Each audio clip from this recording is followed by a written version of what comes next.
Nisha, you can start. I think we are already live. Yeah. Okay.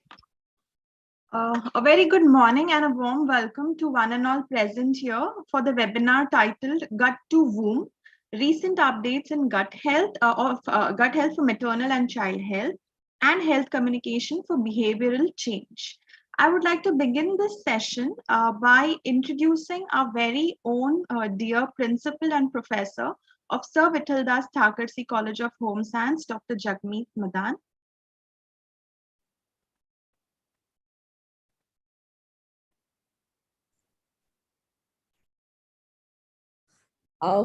Very good morning to one and all. I'll just introduce. Is the screen visible, Panchali? It is? Yes, please go ahead. We can see the screen. Yes.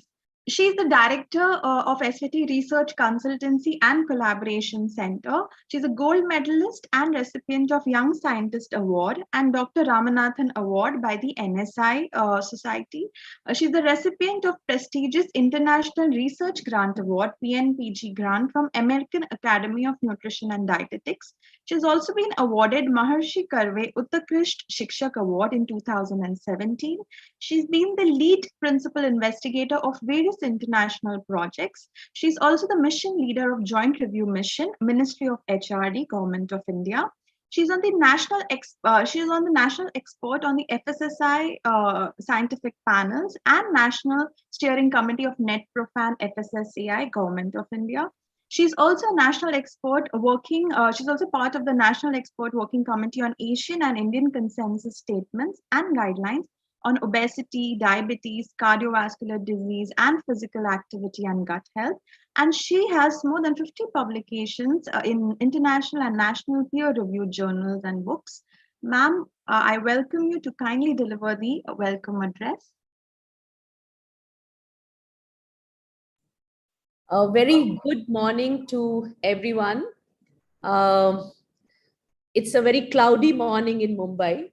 I do not know how is it pan-India, because what I can see is there are close to more than 100 participants, and I'm sure they are all across India. That's the benefit of being virtual, and we can connect with everyone. So friends, a very warm welcome to all of you from Sir Vithaldas Thakursi College of Home Science. And it gives me an immense pride that we are one of the premier constituent autonomous college of SNDT Women's University.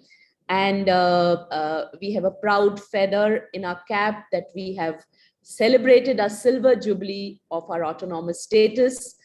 We have got NAC A accreditation with an A grade, and we are a college with potential for excellence in three continuous phases. And we are also recipient of the Rashtriya Uchchatar Shiksha Abhiyan Infrastructure Grant.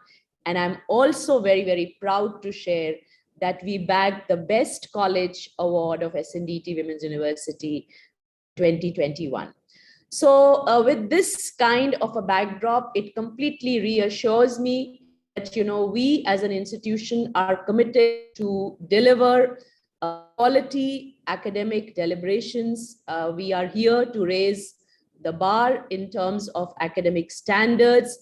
And one of the opportunity which we get is to celebrate National Nutrition Month. Yesterday, we've had series of celebrations this whole month. And yesterday only in the session, we were talking that, from National Nutrition Week, we have come to a National Nutrition Month, and going forward, I think it should be a National Nutrition Year. So because I think every day we need to remind ourselves that how important nutrition is in our lives, and whatever we as a fraternity can do for all the stakeholders, starting from our young students who are listening to us, to the faculty, to our colleagues, to even the people at large, who are also interested to know that how they can become better from where they are in terms of nutrition. So every year we do have a theme for National Nutrition Month, and most of the time the theme focuses on maternal and child nutrition, because according to me, these are the two vulnerable groups which are very, very important. And I think all of us have to put 100% effort to see to it that, we start our, reach to adolescent girls, make sure that they have a good nutritional status, make sure that, we take care of them during the pre-pregnancy period, because that's very crucial. The healthier the girl is when she gets into pregnancy, the better is the outcome. And now we have so much of science available that, the kind of investment you make during early childhood, adolescence, pre-pregnancy and during pregnancy and lactation, every step which we take towards our diet and lifestyle is going to be, a blessing, not only to the would-be mother, but also to the baby who's going to be born.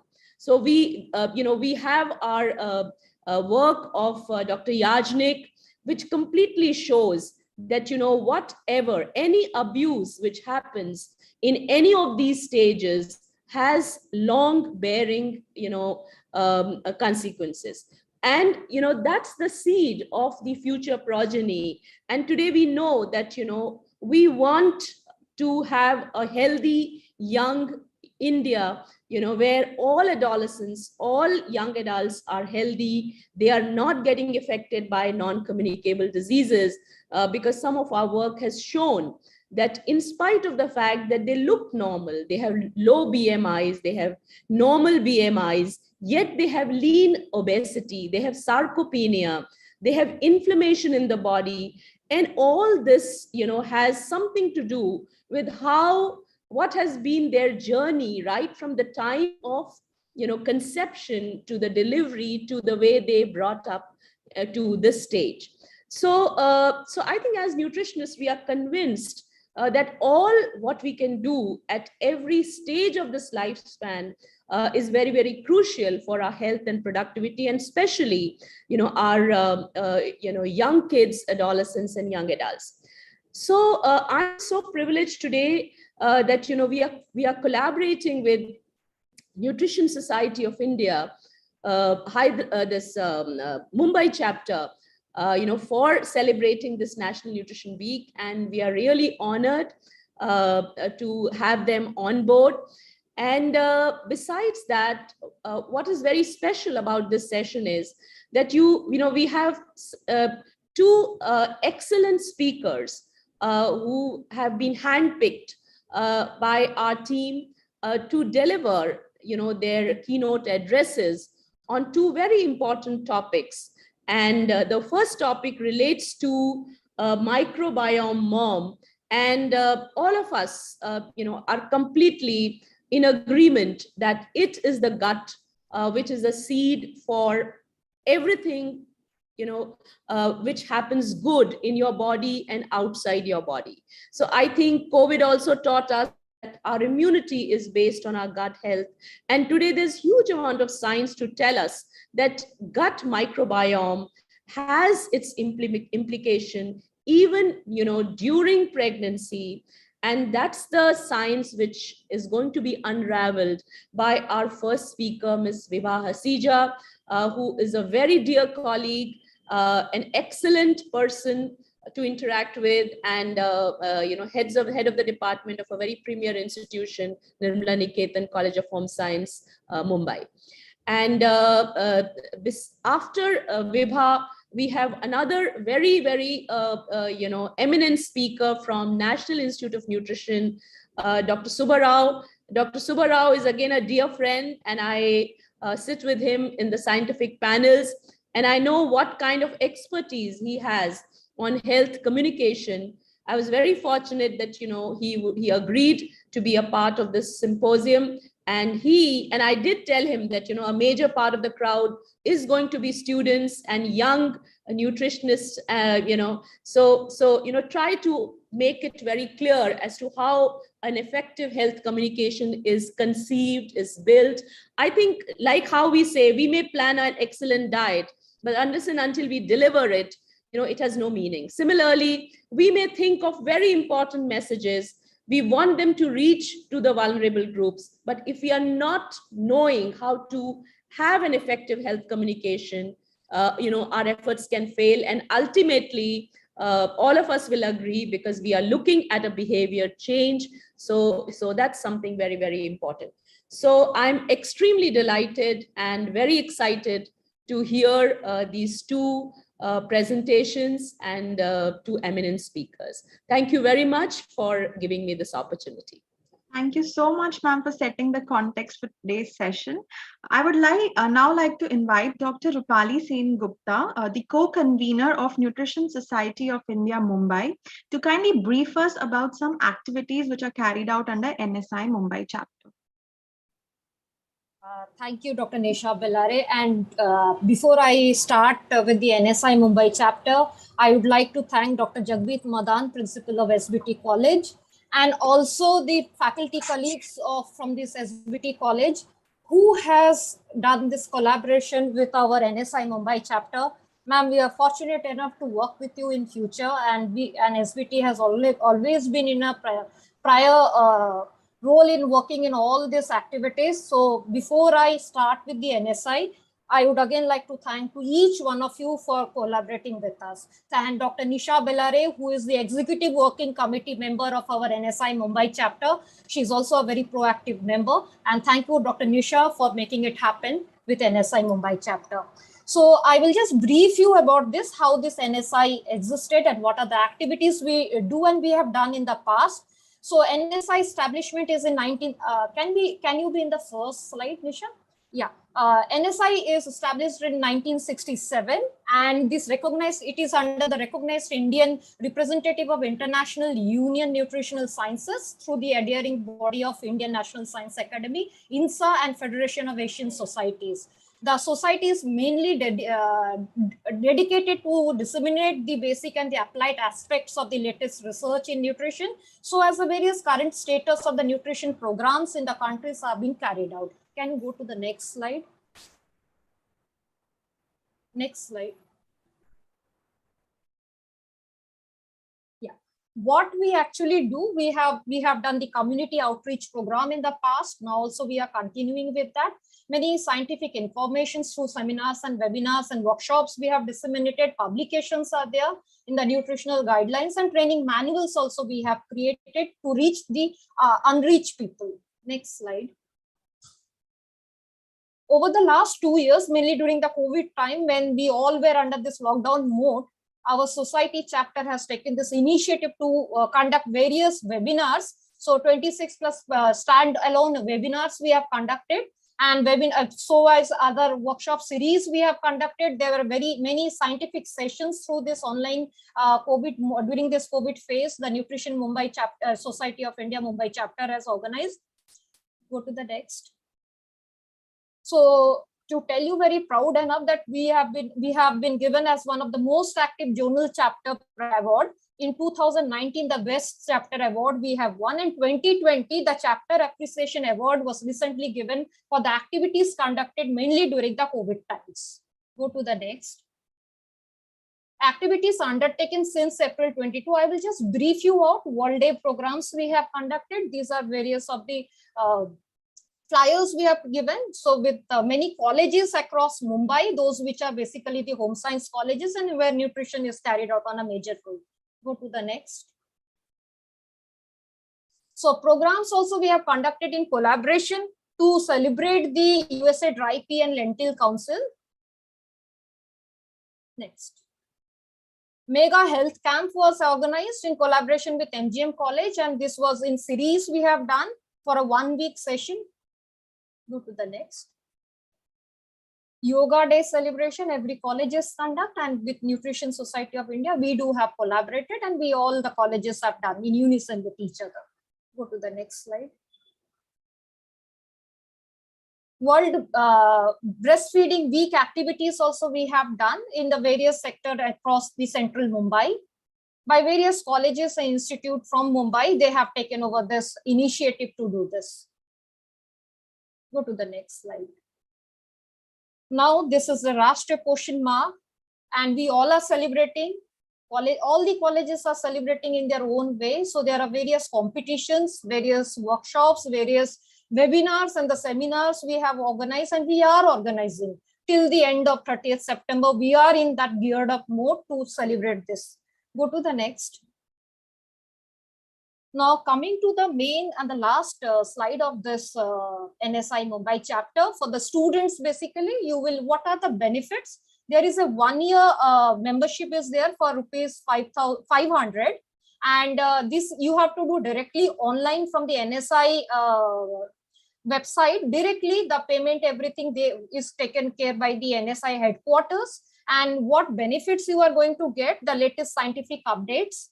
All the author written articles will be given to you. Whatever the activities we conducted will be intimated to each and every member students of this in the society. And you will also get an opportunity to present the papers at the national conferences conducted or hosted by NSI, and student discount for certain conferences and seminars which are organized in collaboration with NSI. These are the things which students can achieve if they get the membership, they become the member of this NSI chapter. Next slide. So these are our websites and the YouTubes and the Facebooks where you can directly reach to us to get acquainted with the social work and the social media display we do on a regular basis. And one and the last thing, so if you can get attached, you can also see this NSI activities through this website and the channels which we on a regular basis we do it in our NSI Mumbai chapter. So we are done with that. Thank you very much, the students and the college for collaborating with NSI Mumbai chapter. Thank you, Jagmeet Madan ma'am, for collaborating with us. Thank you so much. As an NSI co-convener, I thank all of you for this initiative taken by you. Thank you to Dr. Nisha Bellare too. Thank you so much, Dr. Rupali, for kindly taking out your time and briefing us and telling us about the activities carried out by NSI Mumbai chapter. I would now like to proceed to our most awaited session for today. And I'll just a second. Can I make a leave because I have other Yeah, sure. Thank you, ma'am. Sure. I want to take a leave.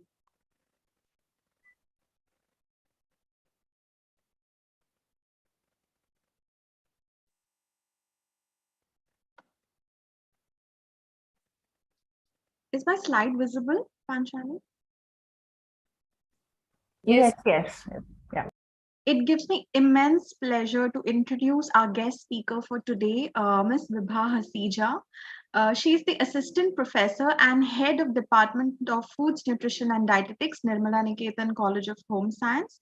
She's the member of the National Registration Board, IDA. She's a member of the Executive Committee, IAPEN Mumbai chapter. She's a strong believer in the power of preventive and therapeutic nutrition and the role of holistic healing. She has 25 years of academic and research guidance experience. Her key areas of interest include clinical nutrition and dietetics, preventive and holistic management of health, nutrition communication, and creation of a healthy mindset. She's also received various awards. That is, she's got the second place at Avishkar Inter-University Prize under Humanities section. She's also received first prize in Utkarsh Awards by IDA Mumbai chapter, first prize at Nirmal Seva Awards, and National Quality Award for Innovation in Clinical Nutrition for IAPEN. Ma'am, it's a pleasure to have you here, and I keep the forum open to you now.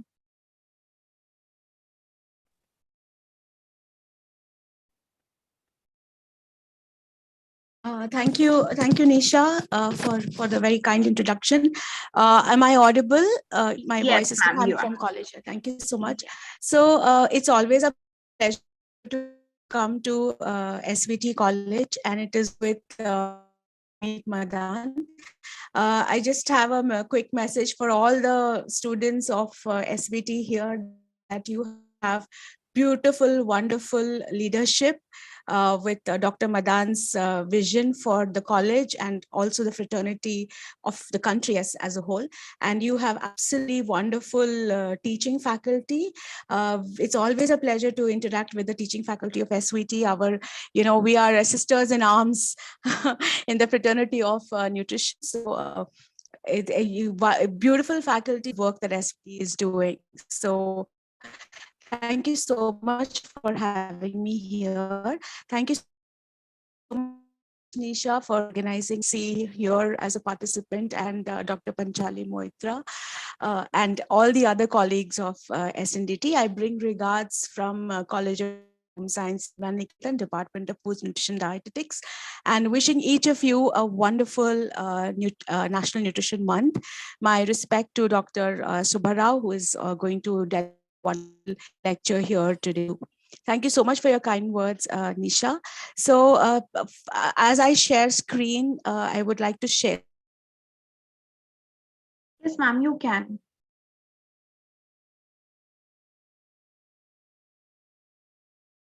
Is about the optimizing gut health during this. I want to thank you because there's so much of work done and there's so much of things that we need to really look at this topic. And nutrition communication again is something that we have to, that is a future very futuristic topics is what you have put forth here at this this seminar. So thank you so much. And I love the title too, Microbe Mom, because actually that's a population that is there with us, and we don't know, but we are working and collaborating microbe population in our gut every day, and in many times completely unaware of it. So just at the outset, what are the things that we already know about the microbiome as well as the effect on pregnancy? So we do know that there is a very large microbial community. We know there are 4 major phyla, that is Bacteroidetes, Firmicutes, Actinobacteria, and Proteobacteria. And what we commonly look at, Lactobacilli, come on is the species under Firmicutes, and what we look at, Bifidobacterium, come under Actinobacteria category. So in the intestine, maximum amount of what is present are Firmicutes and Bacteroidetes, which means Lactobacilli is a very large component among so many other flora which is present. And Actinobacteria and Proteobacteria are lesser in numbers, though Bifido comes under Actinobacteria, but still it is lesser than what we require for Lactobacilli. Also, we are always looking at ratio in Firmicutes and Bacteroidetes. So this ratio needs to be constant or within what is prescribed or suggested. So what we understand is that we want a lower ratio. So that means the Bacteroidetes have to be more than the Firmicutes in the gut, which is a normal state of being. If the ratio increases, which means if the Firmicutes are more than the Bacteroidetes, then the metabolic processes will change. Firmicutes, one of the things that it does is it allows a lot of energy availability to the cells. So there is an increased absorption of energy from the gut when Firmicutes are higher, whereas when Bacteroidetes are higher, it is the opposite. So in any condition where Firmicutes increase more than requires biotic state, there's more energy available for the host to absorb, which means weight gain and other issues that come. At the same time, we don't want the ratio of Firmicutes and Bacteroidetes to fall below. That means if Firmicutes are very low and Bacteroidetes are high, that also has own issues which would come up in terms of chronic inflammation is one issue among other things that come up. So whether so we don't want a state where Firmicutes are high or Firmicutes below what is required, and Bacteroidetes at the same time. Actinobacteria and Proteobacteria will increase and decrease at certain times of physical requirement to create a specific environment which is needed for that condition. Example, pregnancy. So actinobacteria and proteobacteria are naturally higher in pregnancy. So because the pregnant environment requires a little low grade inflammation continuously happening, a little bit of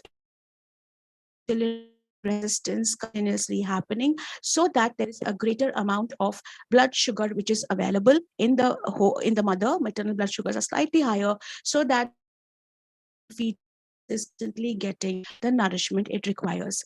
So the imbalanced firmicutes and bacteroidetes ratio is dysbiosis, and because of which there are so many consequences, which we, in fact, in disease we about intestinal homeostasis is affected, metabolism is affected, and systemic homeostasis is also affected by this. We also know that vaginal delivery is best flora because the interface with the newborn gut occurs then. So whatever is the mother's intestine is similar in the vaginal flora is similar, and as the vaginal delivery occurs, this can be transferred to the infant's gut. So the infant already is seeing variability immediately as well as in the following weeks. Surgical delivery, we know, doesn't allow this because whatever is the environment on the operating table, in the hospital, and what micro in there, the exposure is greater for that. So the kind of Staphylococcus clostridium is here, the C-section. This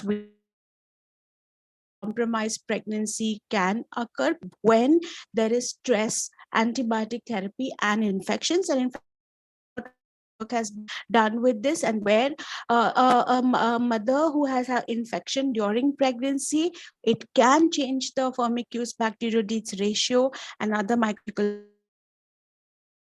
We would see some amount of dysbiosis occurring. So message for us therefore is that, when you're seeing a infection in the mother, maybe small infection, or maybe it's a viral infection or so in pregnancy, the dysbiosis is something which we are keeping at the back of our mind and we are managing it. We all know that we don't want to give back to mothers because antibiotic therapy really changes the flora, especially so in pregnancy.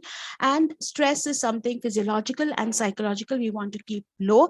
In fact, there are multiple works done on stress, even psychological stress on maternal gut health, and which negatively affects it. So there's a lot of wisdom in what we are, currently traditionally practicing, where we want to protect mother against physiological and psychological or emotional stress, so that the baby is, both maternal and fetal health is optimized.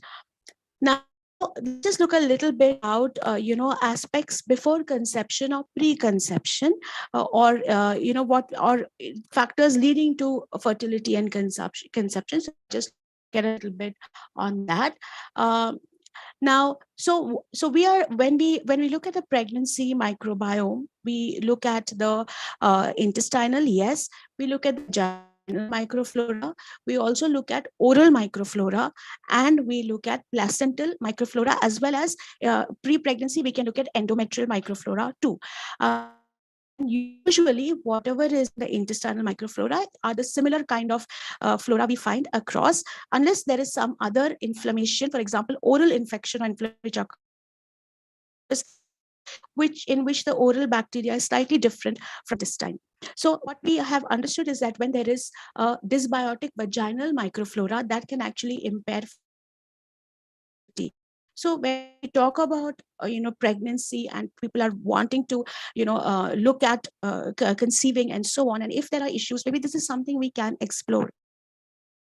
So if there's dysbiosis in the vaginal microflora, then lactobacilli is lesser, and other anaerobic bacteria are more, which are actually anaerobic bacteria, part of bacteria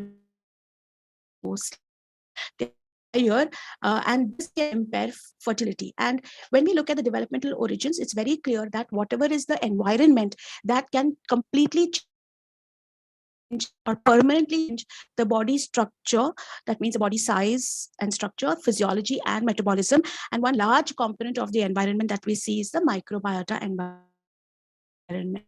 So early when we have looked at work done with developmental origins of health and disease, microbiological environment, microbiota was not studied so much, or it was not acknowledged so much. But currently we know it is a important component, and therefore changing that can, or anticipating the change or working towards optimizing it can actually change the body physiology and metabolism. Then we look at genital dysbiosis and infertility. This just couple of things I want to highlight here, that usually women have a greater lactobacilli bacteria in the vagina. It's protective because vaginal pH is low, therefore other bacteria cannot come in and colonize the vaginal environment. So when there is a reproductive failure, we see that endometrial bacterial composition is different, which is higher than normal in Bacteroides, for example, and Pelomon. These are two species which are higher, which are seen. Also, we are looking at growth hormone, and during growth and puberty, its relation to gut microbiota. So when there's a growth hormone signaling issue, it actually can cause microbial dysbiosis and vice versa. So therefore, in polycystic ovarian syndrome, we see that microbiota, and maybe modulating the gut microbiota is also another part of managing PCOS, which ultimately will lead to the fertility of the woman. So this is just for us to look at the kind of broad picture where a dysbiosis can affect. What we see here is from the intestine, the micro move into the blood, and through blood affect multiple tissues. For example, the uterus and causing endometriosis, or ovaries and causing PCOS and fertility issues, or it can also affect the fertilization process and embryo development. And also a lot of work is done on IVF and gut dysbiosis. So in case of in vitro fertilization techniques, then the gut health is to be looked at strongly. It can also lead to adverse placental outcome because it may cause pregnancy outcome, may cause placental inflammation, and ultimately the fetal development is affected. And it is whatever is the environment here is seeding the gut right at that moment onwards for future health. Also, we can look at the gut microbes and reproductive hormone, what the effect is. The term now is microenderome, which is the sex hormone levels and how it is going to impact the gut microbiota. Now, that's very interesting that we can look at for PCOS and bacterial vaginosis also, because it all leads up to pregnancy. So the enzyme beta glucuronidase can metabolize estrogens. It can deconjugate estrogens to its active form. So that is the physiology which is occurring. Now, if there are microbes which produce more, or there are microbes which produce less of the enzyme, then some amount of active estrogen is either reduced or increased. So we see both these issues occurring with a different kind of effect that in the host. For example, if the reduction of and there's a decreased amount of circulating active estrogen, and the estrogen receptor can change, and therefore the estrogen functionality is reduced. Present in such a case, the active circulating estrogens are higher, and we use like PCOS and fertility issues occurring here. So both and obesity also. So both these parameters could be seen based on what kind of microbial diversity and whether it is deconjugate estrogen into active form to a higher level or to a lower level.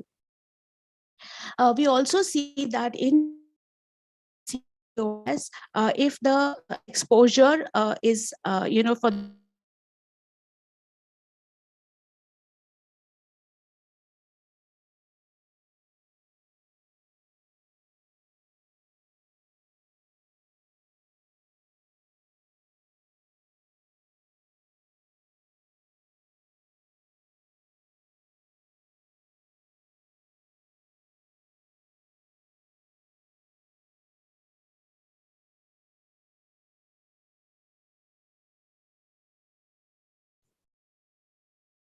Can you see? Okay, am I audible? Did I? Yeah, you're I audible, was ma'am, but locked we out. can't see your yeah, we can't see your presentation, ma'am. Yeah, Just I'll put share off it my again. video because internet. Yes, no issues.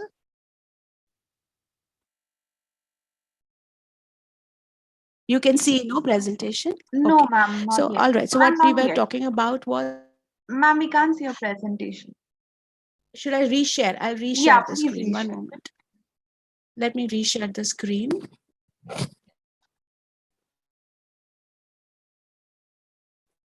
Just the screen. I think I lost the. Is it visible? Not yet, ma'am. Everyone? Yes. No, ma'am, not yet.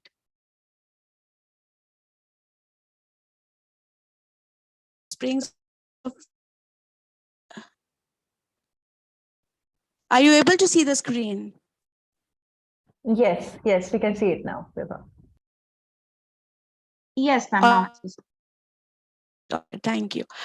So we're looking at. Okay, thank you. So we are looking at the female offsprings of women with PCOS. In such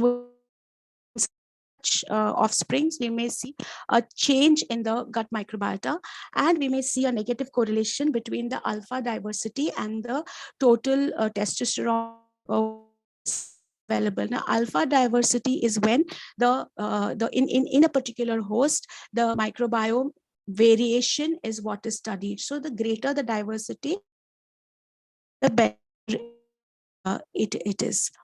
So going ahead,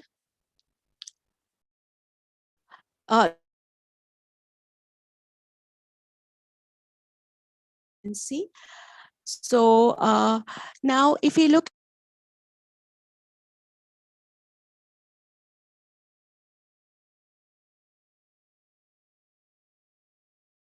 women, but in the third trimester, there are changes. So one of it is a decrease in alpha diversity, only because it's a normal to select some microbes to be richer rather than the others and not so diverse, because in the pregnancy environment, some changes have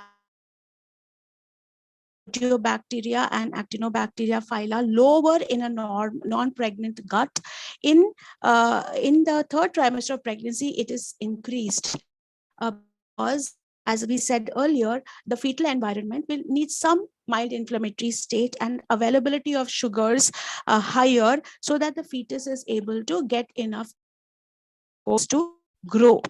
So therefore, these changes are made, and which also means that these changes will also support the weight gain in the host. And on that third trimester, that the weight gain is faster. So there's a greater absorption of glucose and fatty acids, and immune system is stimulated, and there is increased fasting in secretion, all these modulated by the microbiome too, as well as we can shift this by the diet, because the moment we shift the diet, the important part of the change in the microbiota, so that the availability of energy is there, as well as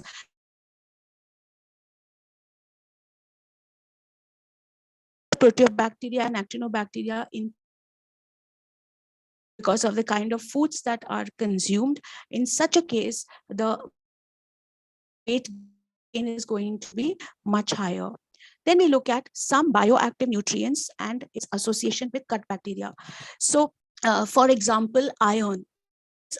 Much which is done on this. I have just brought a slice of it over here, just for us to understand that, this is also things that we have to look at when we are planning. So, if there is iron deficiency, so what you can see on that first box, so if there's iron deficiency, it increases Bacteroides vulgaris, and it can actually cause neurocognitive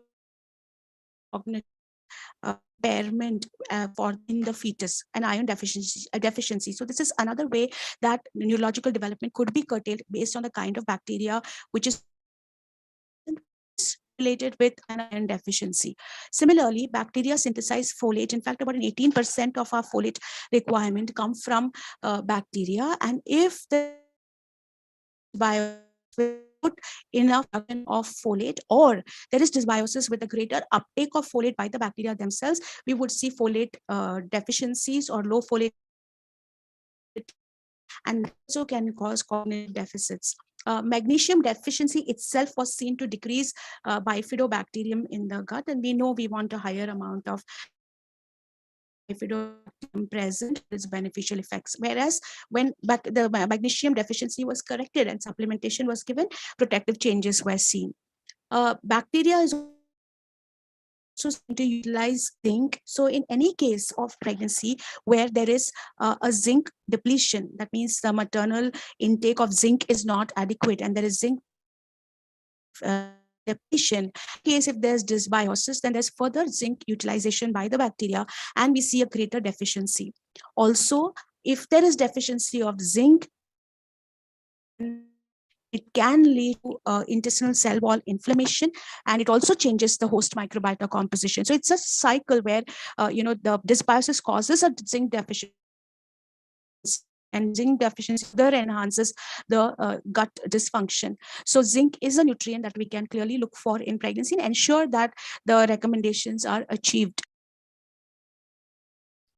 Also, vitamin D can modulate the immune responses against certain bacteria, which we know, and vitamin D deficiency can affect intestinal member, the bacterial translocation, even if it is not of specific harmful bacteria, but more movement of bacteria from the gut into other pregnancy-related tissues, placenta, or uterus and vaginal can occur, and that we have to be careful about. Now, two risks in pregnancy that we can look at due to dysbiosis, especially to do with Candida. There are others with me, but especially to do with Candida, because if there is intestinal Candida, which means there can be vaginal and oral Candida also. So in pregnant women, the occurrence of periodontal disease is higher and gingivitis is also higher, and that may be in connection with oral Candida or any other microbe from the gut which has transferred across. And again, very important with Candida, because if there is oral Candida, then placental transmission is possible, which means a risk is higher. Also in terms of vaginal Candida, which means the risk of preterm birth is higher. So the presence of Candida in the intestine, we not look very strongly, especially if at all any time antibiotics are used, because we do give antibiotics, but at the same time parallelly antifungal may or be given. Also, if in a pregnancy the kind of diet which is taken is high in sugar, then that is a field day for Candida. Candida is most happy with it, and it in gut and therefore in other related tissues also, which can increase the risk. So in the moment you're in India, I will talk about India and traditional community, responses to a good news of pregnancy, it's muh mitha karo, it's as if this is not, I'm not talking this is a nutritionist viewpoint at all. I'm saying unity, the understanding is that this is a way to, it's a license to eat what you want. So eat sugars and eat high fat, and there's no, you can eat what you want, eat too. That is what the community thinks, and that is what is fed to the women. So in that light, these issues can be looked at in terms of high sugar, high fat, eat diet plan. These are things we may want to change. So in pregnancy, we see oral microbiota, certain counts are higher, that is in Candida, these risks are there. Microbiota also can change. Gut microbiota alpha diversity reduces, as we said, and similarly in vaginal microbiota also these changes will be lactobacilli is tried to be kept higher in vaginal cultures because it's protective, so the body tries to work with that. So when we gut microbiota operations, there are immediate risks and there are long-term risks. Some of the immediate risks are obesity, hypertension, diabetes, and delivery complication. Long-term risks is effect in childhood and adolescence. So whatever the gut is seeded with, it can carry forward into adult life. So we'll just take a little slice of gut microbiome and weight gain in pregnancy. So what are the things that we are looking at? What is available? A lot of work which is done is actually animal studies. There are human studies also. Certain things have been used as a randomized control trials. There are some RCTs also available, but major chunk of work is animal studies, which we are slowly trying to to humans things, and some we need more research for. So in the overweight pregnant women, bacteroidetes and staphylococcus higher, and pregnant women antibiotics are used, then proteobacter is higher, and for lactobacilli is less. So this we know. So bacterial diversity is not too good, and this kind of a weight gain. See, we want weight gain in pregnancy, but we are talking about populations where we possibly don't want overweight populations, for example, where we don't want so much of weight gain that is occurring. Then interestingly, there are this work done on Bilophilia wadsworthia, which is a anaerobic sulfide producing bile resistant bacteria which causes systemic inflammation. Now this is how this bacteria works. It's a cycle, because when the fat in the diet is more, that will bacteria, and therefore it increases, and it causes inflammation, local as well as systemic inflammation, which is leading to increased maternal BMI, insulin, triglycerides, etc. These are animal studies, and some human studies are also reported with Wadsworthia increasing with high fat diets.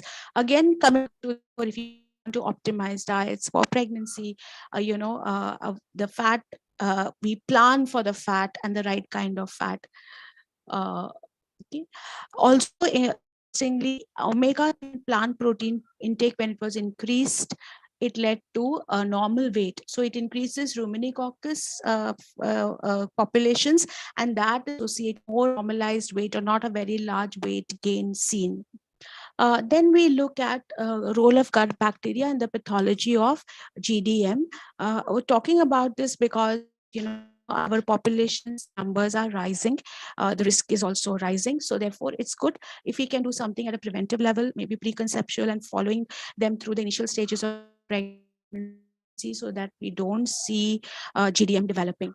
So when the intake is high fat and low fiber diets, that leads to certain production of polysaccharides and pathobionts. Pathobionts are pathological biological molecules and bacteria, and if it is in the environment of a leaky gut, this is translated to other tissues. So we are seeing the lipopolysaccharides translocated to adipocytes, liver, and skeletal muscle. Now, if we have studied the entire immune system of the gut, we have looked at the toll-like receptor present, is actually meaning which microbes are present, and based on a new microbe present, it will lead to a response, an immune response. So because of translocation, toll-like receptor is activated, and in this response, pro-inflammatory cytokines are high, and this pro-inflammatory cytokines increase in like receptor substrate 1 and down regulates protein kinase, because of which insulin signaling is reduced, and that leads to hyperglycemia. So it's a very clear pathology which is seen when there is kind of diet is specific, high fat and low fiber, leading to a growth of microorganisms which produce lipopolysaccharides with the following effect. That is what is shown over here. The LPS, which is increased, and also leaky gut, because zonulin protein can be reduced and occludin protein can be changed, and therefore we are seeing the translocation. And this is just depictive of what I said, the inflammatory pathway where protein kinase is reduced, because of which the glucose uptake is reduced, and therefore we see development of GDM. Looking at the intestinal dysbiosis of GDM. So anyways, in the third trimester, insulin, insulin is protective against fat breakdown. When in an environment where we have adequate insulin, we don't see fat being used up. But in the third trimester, anyways, this ability is reduced naturally because it is different. There's some insulin resistance which is there. With the GDM, this whole process is further intensified, and therefore we see fat breakdown, increase fatty, and where the free fatty acid is increased, the hepatic glucose production will further increase, with insulin resistance again rise. There are certain species which are anti-inflammation promoting species. For example, Roseburia is one where it produces butyrate, which is a butyrate producing bacteria. And so that is anti-inflammatory in nature.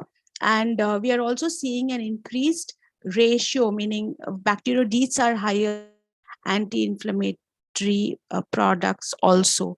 So these kind of ways to decrease anti-inflammation is reduced. We see intestinal dysbiosis of GDM. So what is the gut microbiota of infants from GDM mothers? So because of the inflammation and weight gain in the infants, we see more pro-inflammatory microbes. Alpha diversity is not so much, it's decreased, which means the availability of various species is, bacteria are higher, which means those can contribute to some amount of inflammation in the infant also, and that can correspond to what is the maternal fasting glucose levels. So the higher the fasting glucose levels have, greater is the proteobacteria and actinobacteria in the infants. So this is just a summary of what we have spoken. Just to, of course, there are multiple aspects. The gut health is one thing, but you're also looking at the feeding pattern, fetal growth. We are also looking at that, which is just looking at, a baby at birth, maybe the weight is fine, but very quickly into childhood or to diabetes risk or an allergy risk is high because of these effects. So can we kind of modulate the gut microbiome? So animal studies have shown with good results.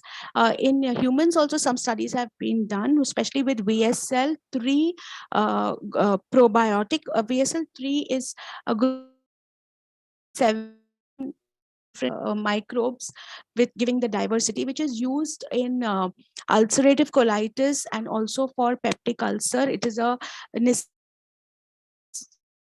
group, it is called, and it is a patented product actually, which is just to tell us that the greater the diversity in the probiotic treatment that we are giving, we will see better results, and can in maybe start these management protocols for them in terms of probiotics. So LPL concentration is low, is low, better insulin signaling and sensitivity is seen. So these are some of the work which is seen. Some work is done with probiotic yogurt, which improved glucose, and even in healthy women, probiotic supplementation is seen to help, and it also reduces the fasting plasma glucose and serum insulin levels.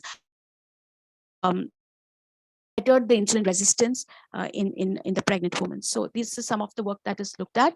Also, we are looking at the bacteria short fat can be more, which is seen to be less in women with gestational diabetes. So if we can rework this a little bit with give kind of chain fatty acid, it will be a way of managing it well.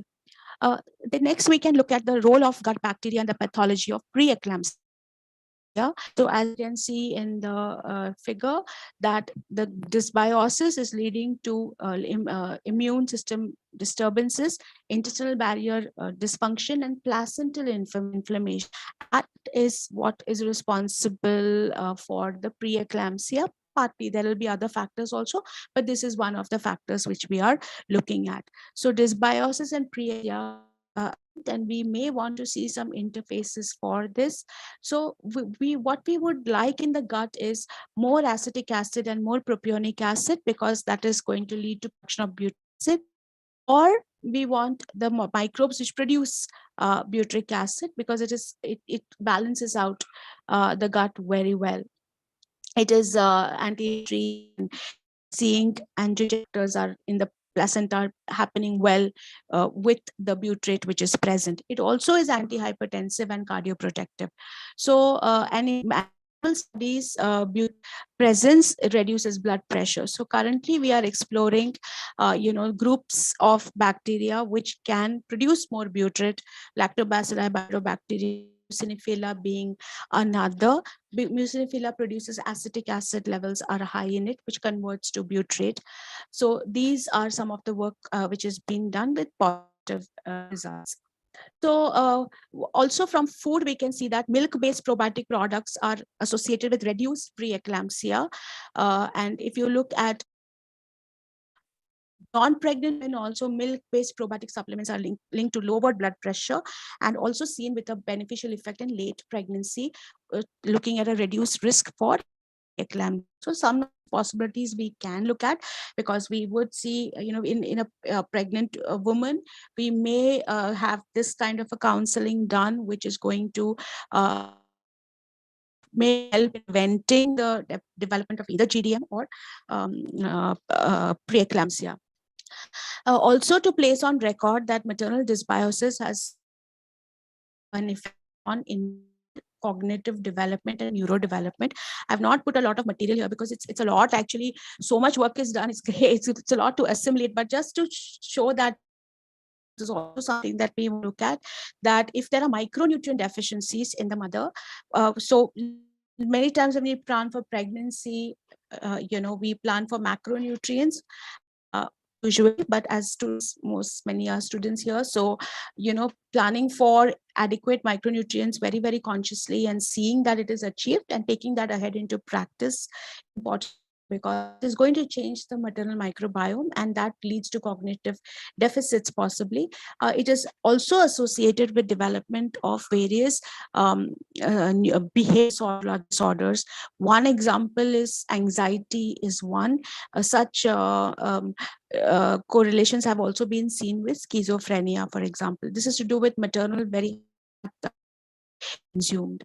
So here the terminology is a Western diet. For I think we should, it's a representation. What we need to see is that it is that which is best and not having enough fiber and micronutrients. That is what we have to look at.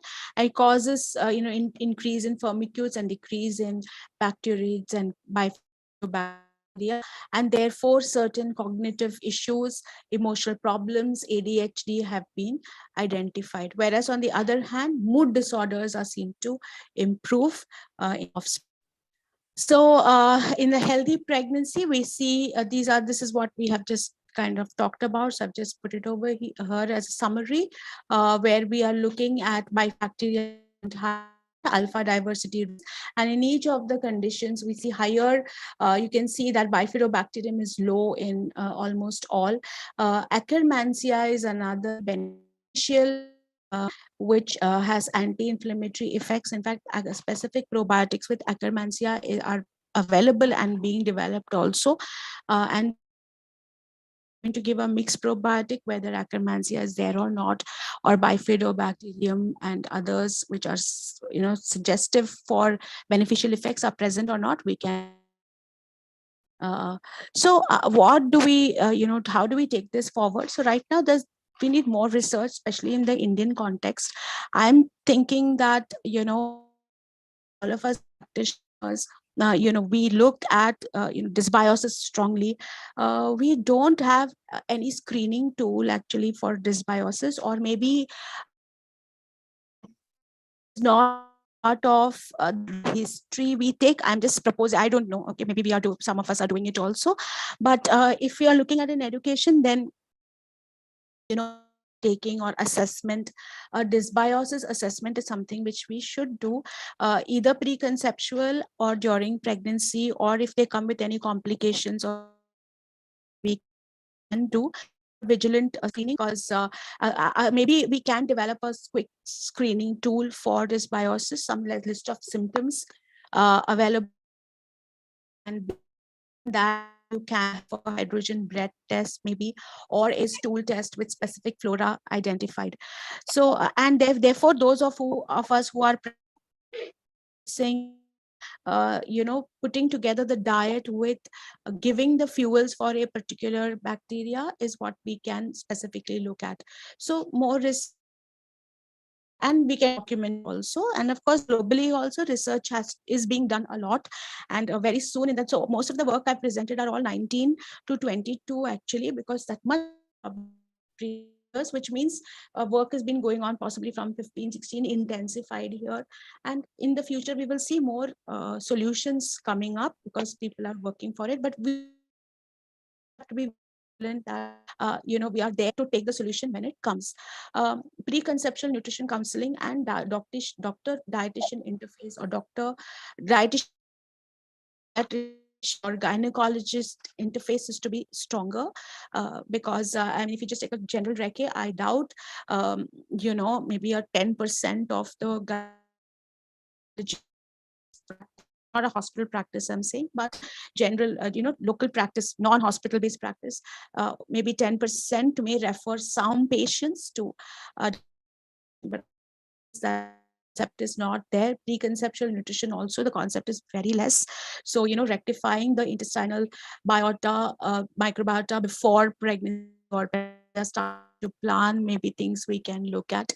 What the nutritionist can do, as I said, screen, assess, preconception. So do a detailed dietary follow-up through pregnancy.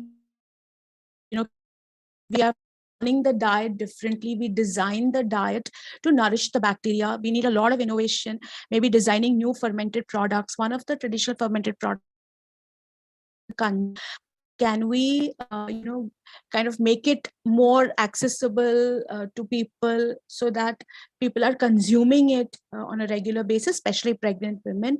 Some microgreens and incorporation of various kinds of microgreens into the diet, and that increases the alpha diversity in the gut.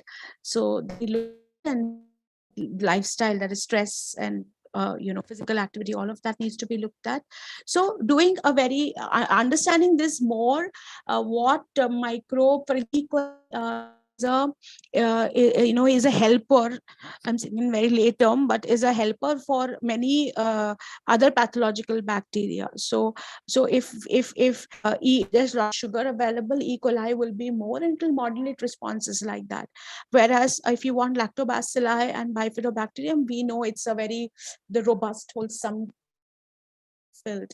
In fact, some of our students last year had done a study where they have identified foods. Now IFCT has everything, so they identified by how much of inulin and FOS and GOS and some other molecules are present, and they have designed a recipe just like that, only with a thought process, not micronutrients or anything, but just a thought process of how do you better the prebiotic component to feed the lactobacilli and the bifidobacterium or any other bacteria of our choice. So we're actually, going to, I think, come to a time soon where we are going to eat to feed the collaborators living in our gut. This was a very interesting study on one of the few which was shown, which was there available actually on a long-term study from 26 to 4 weeks after postpartum, where they did a dietary assessment of what prebiotic foods were taken, what probiotic foods were taken, and discretionary foods don't want to have. And it was a very very highly engaging study, not just giving a diet and going, but calls and follow up and so on, and assess like a short-term diet questionnaire, long-term detailed diet questionnaire. So it was, and they were really followed up very well with of good compliance. So the compliance was good, engagement was good. They have not checked the bacterial flora that way, but basically it is just to tell, we need to engage people more, and this dysbiosis and the need for the right bacteria and the need for the right food should not be the biggest kept secret. This fraternity, nutrition and medical circles only. It should be something that the community has to know. So this is actually life information which should be out in all those tools and resources for the community, and through any nutrition education from now on, whether it's pregnancy or otherwise, gut health is something that is required. So yeah, that's all. I will stop share. Thank you so much for the opportunity. Thank you so much, Vibha ma'am. And it's always a pleasure, hearing you talk on gut health and nutrition. And I think you beautifully explained the association of gut microbiome. How does it have an impact on, the pregnancy outcomes? And I think we have a lot of questions here coming in. So we'll just take a few of them, ma'am. Yes, Nisha. Yeah. So, the first. I may not have answers for all, actually. Yeah, just 3, 4, ma'am. We'll just have. No. What I'm saying is we really have that much of direction, but yeah, we can deliberate, of course. Yeah. So, ma'am, the first is in premature babies, since the gut is already compromised, do we recommend probiotic supplements in these cases? For babies, for premature babies. I don't know whether I don't. I'm thinking that even if it's premature, if we are going to follow the protocol of exclusive breastfeeding, and not putting anything else into the gut, we don't know how much of gut bacterial translocation can occur, in the sense of what is the gut growth which has happened with this infant. So if you're using a supplement, it should not cause harm. So I think that just breast milk and mother can take a prebiotic, because now we do have evidence that from the breast milk also there is transmission from the mother's intestinal flora, which is on the skin of the mother. Also, rather than a probiotic or a prebiotic supplement for a preterm infant. So this is from what is the information is available. You may come out with a possibility there. But I will invite any of the other, Dr. Madan or any other faculty to comment on it, because I am sharing from what I have and from experience. No, you're right, Vibha, that, of course, there is data to show the benefits of pro and prebiotic during pregnancy, and especially the transmission of good microbes, through different pathways from the mother to the baby. And that's where that kangaroo, that latching of the baby early on to the mother is so very important. The skin contact, of the baby with the mother's breast. So all these things are, I think, have a lot of scientific basis. I completely agree with you, Vibha, that we don't have adequate Indian data. There are studies which Dr. V. Mohan has done in collaboration with THSTI New Delhi, and they have published some data where they've compared the Indian microflora with the Western microflora. I think the Danish microflora. That study is in the public domain, but I don't think so. We have studies on specific groups, especially pregnant. And what to my mind is most important is to connect the microflora with the diet. So these are studies which are just telling us that, okay, this is how we are different from the Danish population. But to my mind, what is very important is, yes, we will have our own kind of microflora because our diets are different. But how is it that, we have so many variations? and so many, variations could be created, dietary, socioeconomic strata, groups, like so much stratification can be done on the population type in India, and then connecting that with the kind of microflora which we see. I mean, of course, these studies are very expensive, and you need huge funds. But your point that we should have some screening tool, a simple screening tool from which can emerge from this big database, which we can use at community level. But that goes without saying that all of us have to talk about the good diet and emphasize on pro and prebiotics. And I also want to share here that there is a FIGO checklist, which is being developed at the international level, and I think NIN group is also working on that, and I was a part of that discussion, where they are trying to customize that FIGO checklist, and that's actually for a pre-conception period. So it's like a screening tool, that when a mother is sitting in an ANC, you run that checklist with all of them, and from that screening which are the mothers which really need more detailed counseling about diet. So I really found it very good. And essentially the base is, of course, diet diversity, which has that FIGO checklist, but it has some other parameters as well. So at some point, I shared what I could learn from there. But developing these screening tools make a lot of difference, because in India we have too many of us. So I think for us, screening becomes very important, so that at least we touch base with the ones who really need that one-to-one kind of intervention and counseling. Yeah, thank you. Thank you, ma'am. Just one last question. Thank you, Dr. Madan, for that insight. Also, Salome ma'am and Panchali have also responded. So we need to come together to create. Yeah, I think we lost you, Vibha. We can't hear you. You can't hear me? Hello? No. Yeah, just repeat okay. What you said. We missed out. I said I completely agree with what you're saying, Dr. Madan. Thank you for the insight.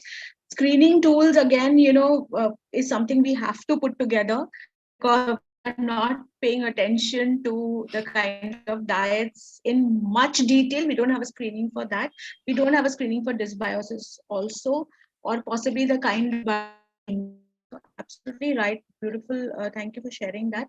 I was saying also that Salome ma'am and Panchali have also responded on the chat. You can take a look at that with the preterm formula containing. Panchali has said that there are some reviews which, So we will look at more information and then kind of decide that. But using the mother. Modulating the mother's maternal microbiome, and then getting that transfer across may be a possibility also. Yeah. Go ahead. You want to take more questions, or do we? Yeah, it was actually this one question which I think 6 people have asked. So it's the same question. So it's okay if I pose it right now. Yeah, sure. Go ahead. Yes, so the question is, if the mother is not breastfeeding, does consumption of cow milk or commercial feed cause increase in inflammation in the child's gut in the long run? Yes. Cow's milk, we do not suggest it till 1 year of age. So that is out. So cow's milk, we are not talking about at all as a replacement for breast milk. We are clear. Consider that is only after 1 year of age and post. But feeding formula, if you are using, the gut will change, and it will not be like the gut, which is the gut when feeding is done. That also we are very clear, because feeding formula, the kind of molecules, I mean the food or substrates which are used to make the feeding formula is different.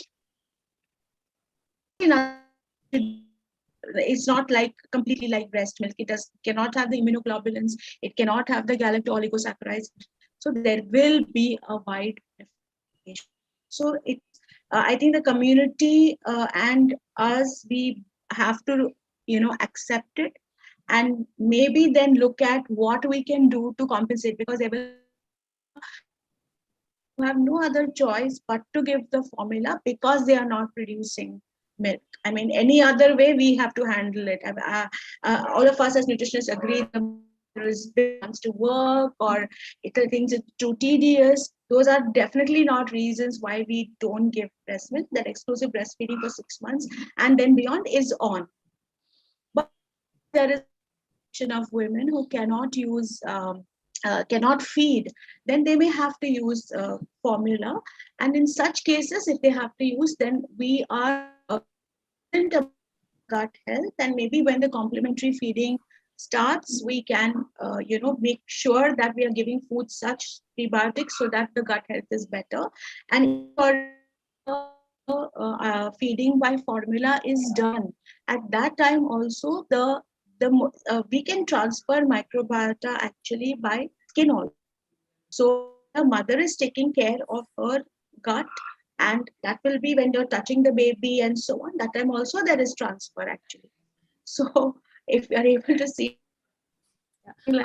I just want to add. Otherwise, I just want to add to what Vibha said. I think ideally breastfeeding exclusive. If not breastfeeding, then there are milk banks today. Any mother can donate her breast milk for another baby, so that's the second alternative. And if that is also not working, then we go to formula feed. And of course, that has to be under guidance. And yes, even with formula feed, the contact of the mother with the baby is of immense importance. Yeah. Thank you so much, ma'am. Thank you, Vibha ma'am, for accepting our invite and for this wonderful knowledge sharing session. Thank you so much, ma'am. It's pleasure being here, and all good wishes and love to SVT and your team and NSI. What beautiful work you all are doing. Thank you so much, ma'am. Thank you. Now we move on to the next part of our session. I would request Dr. Panchali Moitra, Academic Dean, Deputy Controller of Examinations and Coordinator of Self-Finance Program, to introduce our next guest speaker for today, Dr. Subba. Good morning, everybody, and warm welcome to all the delegates, especially our eminent, illustrious speaker, Dr. Subba.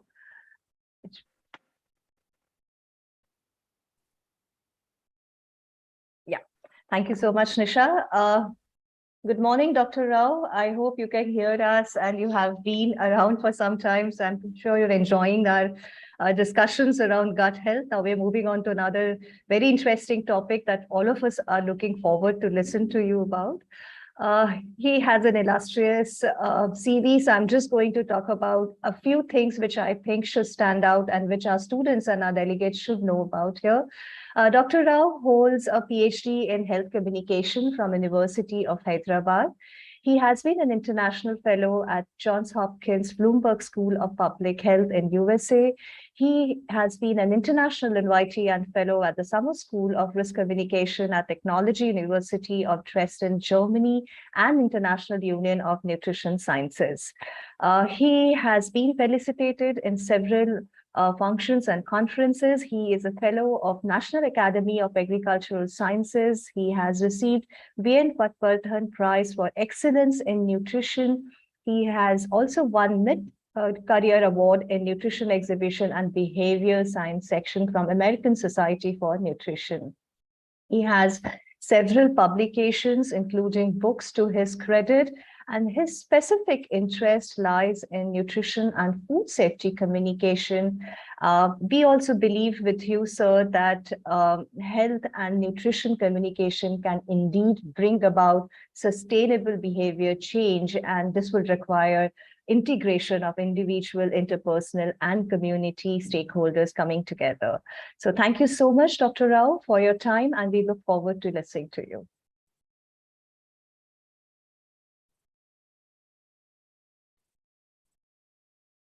So we Am I can't. audible? Yeah. Am I Yes. audible? Yes. Yes. Let me thank Dr. Madan for actually calling me over for this meeting, and I'm very uh, thankful for the NSI chapter and all the organizers. And today has been a busy day. In fact, and I'll try and wrap up my session, say in about 30 minutes of time. Although I have several slides to show and a lot to talk. I'll try and keep it short. I would like to take some questions at the end, or if there are any pressing questions in between, you can just stop me over and then we can discuss it. Else, it would be nice to take the questions at the end.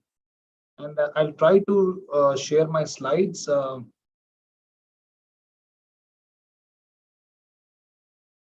Over the next 20-25 minutes or so, what I'll try and do is, since there is a large student community participating, that's what I was told by Professor Madan. So what I'll do is, I will give a basic outline of, are you able to see my screen? 1 second. Yes, sir, we can. Okay, now the slides are visible? Yes, sir. Can you put it on slideshow? Yeah, I'll do. Perfect. Right. Over the next few minutes, what I'll do is I'll give an overview of health communication theories, which may sound a bit boring, but I thought these are a must to have a background about, and then move to a few experiments from our own research as case studies, and then we'll try to tell you how we've applied some of these here. And as I always say, what we do at an IN or what we do in our research institute is only a drop in the mighty ocean of nutrition. That we can't change a lot of things right away, especially changing behavior is a very, very difficult thing to do. And if you can see in my in the title of the presentation, I've put it as health and nutrition communication, and I didn't just say BCC, that's behavior change communication. I also put an S in the brackets, which I mean, or which most of you would know, is social behavioral change communication, social and behavioral change, because to bring about the orientation of any communication should not just be, the fixation should not just be building awareness. It should mean or try or attempt to turn into behavior change, but that behavior change is not just individual centric, because an individual's behavior is dictated by several other factors around the person, especially so with nutrition and health. So this moving on with the outline of what health communication is about, just to tell you, I think most of you know it in your mind, but just to put it formally in a definition format, this is just a study and use of communication strategies to inform and influence individual and community decisions. In this itself, you can see several things, that there is a use of communication, use of community and individual level and decision making. So it's an amalgamation of several disciplines. It's psychology, it's sociology, it's health, it's a communication science, it's usage of media, and many other things. So while I say that, we should also bear in our mind that it's not just mere production of messages and material, and not be happy with the numbers of things that we've done, in the sense that with the number of sessions we've conducted, with the number of pamphlets we distributed, and the number of films we made. Is that all? No, it is little beyond that. And it doesn't happen in a vacuum, that we need to understand. When I say it doesn't happen in a vacuum, people are not robots or zombies that we just give them a message and they start practicing it from the very next moment. It doesn't happen. Is there a basic theory of health communication? Yes. If you say there, but there is no one single theory. There are several theories, and diverse health problems of populations are there. Different cultures are there. So what's applicable in one situation is not applicable everywhere. So health communication theories have changed over a period of time. Initially, what we had was the deficit model, where we said people lack knowledge, we need to give them. Then people said, okay, in communication itself, they realized that it's not just about knowledge, it's about understanding what people are going through and what they need. So came the dialogical model, and then there came participatory model, wherein we make the audience, the participants in whatever communication we do, and then equal participation. And then came the activation model, wherein it stems from advertising, which suggests that individuals need some kind of a stimulation and a sensation that is actually linked to a bit of satisfaction to them. So people with high thrill levels, see, for instance, if you tell people, not to drive without a helmet, there could be some high thrill seekers who want to drive rash without a helmet and then prove that they are heroic. So this also is there, and creating health messages that are similar and stimulating can be an effective strategy. So I mean, this might sound a bit theoretical, but I'll quickly run through these slides and then give you a perspective of how we've used in building health communication, research, and practice. Why should we use theories or models? Because it answers several questions. First and foremost is why a problem exists. Without knowing why a problem exists, if you are taking up communication, it is likely to be unsuccessful. Whom to select? This is a quintessential question, I always say, because most of our communication, most of our education endeavors, most of our community engagement happen only with the people whose behavior you want to change.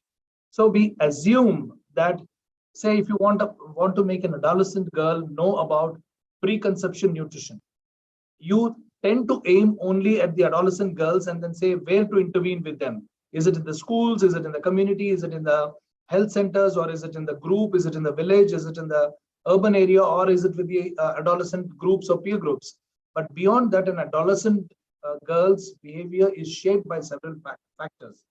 When you decide what factor, when you know why the problem is existing, when you decide what factor is influencing them more, you are likely to change your primary audience.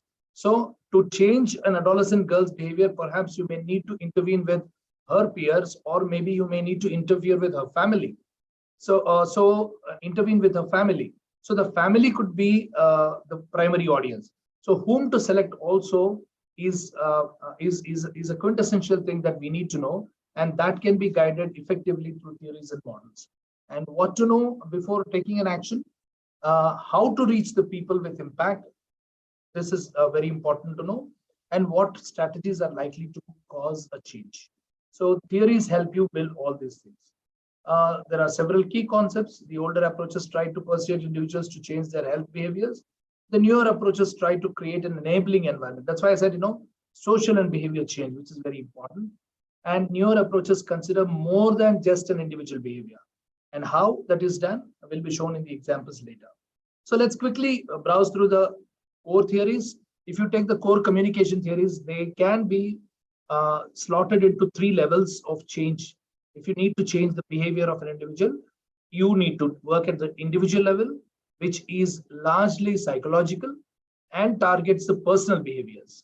If you want to bring about an individual behavior change, also perhaps you need to do at a different level, at a level of interpersonal. This is both psychological as well as social, and it works in social networks. But finally, what works best is a conducive environment for behavior change, and that can happen at a community level. It needs to consider cultural and social aspects, and it is multidimensional. So quickly giving you an overview of some of the important theories. Some of you would have learned these theories, and I'm happy that your college also has a course in health and nutrition communication, and rightly so. I'll be very, very happy to discuss some of the students if they are there. But you would have seen some of these theories. You would have heard about some of these models. The first one is about health belief model, which was proposed sometime in 1970s, and this says, what do people believe about their own health? Do I think that I need an intervention, a nutrition communication intervention? Do I think that I am undernourished or I am overweight or obese, or do I really know that or understand that there are a lot of micronutrient deficiencies in me? And then if I really believe so, I am likely to take your message and try to practice. And then there is theory of reasoned action, wherein people try and reason an action. What is the investment that I need to make to change this behavior, and what's the outcome? Will it really benefit me? For instance, you ask people to go for a walk every day to be physically fit. What's the sacrifice that I need to make? Maybe an hour of sleep in the morning, maybe an hour of work in the noon, in the evening, if you're taking it up. So it could be, what is that I'm losing and what is that I'm gaining out of it? So people make this judgment within their mind and then come up with the behavior. Whether to take a behavior or not, they decide. And stages of change, there are several stages of change that we always think people lack awareness, but it's not awareness. From awareness, people move to contemplation, and then from contemplation, people move to several other stages, which I'll show in my next slide. And there is also fear. The cigarettes, the advertisements that you see in movie theaters the moment you go, badly damaged families and other things, and cancer affected patients, and you try and invoke a sort of fear in the minds of the people, and then try and dissuade them from using tobacco. So this is one of the methods. And also there is interpersonal level. Albert Bandura is very well known psychology and as well as communication scholar. He proposed something called social learning. We all learn through comparison, through our neighbors, from our neighbors. We also learn from role models, and our self-efficacy or ability to do certain things improves from there. So at community level, there is also, we now talk about the gender roles and other things. And finally, the ecological models, wherein behavior is a function of we don't say that it's just a function of an individual, but the environment has to do something about it. As I said, health belief model, it basically says how severe is an illness, what do I perceive about it, how likely could I get it, and how do I benefit from preventing it, and what hinders me from taking this action. So if you're able to answer these questions, its application becomes very, very easily in your communication. Then it addresses the personal risk perception and beliefs in severity of the disease. Most people may not think that a disease affects them. For instance, you talk about iron deficiency. People, there is something called othering. People, we always say, it's not for me, it's perhaps for somebody else. We all believe the same. There comes the health belief model, wherein the perceived susceptibility, what I think, whether I am susceptible to a disease or not, whether I am susceptible to a nutrient deficiency or not. This is one of the aspects. And then there is perceived severity. Oh, how severe is it? Do I need to act upon it? Is one thing that people will consider. And perceived benefits. What are the benefits of taking this particular behavior for my health or for my well-being, or how does it impact my day-to-day activities? And also the perceived barriers. What do I see as barriers? Is it the lack of time? Is it the lack of interest? Is it the lack of belief in the ability of the proposed action in creating a behavior change in me? And a lot of these things are looked into through a health belief model. And theory of reasoned action, weighing advantages against disadvantages. So this prompts us to identify the motivators and benefits for an action and create messages that can affect attitudes. And how to create those messages, we'll just get to it later. These are the behavior change stages, but we always think people are unaware, and then entirely our communication or counseling happens at this level. But we need to understand people move from here to think, whether to adopt the behavior that you're suggesting or not.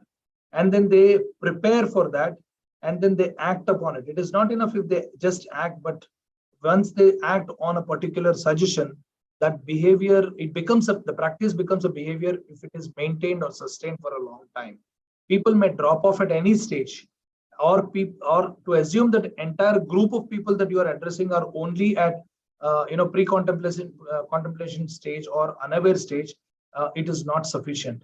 You may have to realize, or you may have to think or assume, or ideally through formative research, if we can understand at what stages different people are you can target your communication in a better way. So this is the fear management theory. And the fear management theory says, people make decisions based on threat. Is the threat very serious or severe? Can it happen to me? Most often people miss out on the fact that it could happen even to them. When you show, a malnourished child, when you show an anemic mother, when you show, an obese person who's developed, say, a cardiovascular disease or diabetes or something like that, people think it's not for me. It is for somebody who's like that. And then the efficacy, self-efficacy is most important part of it.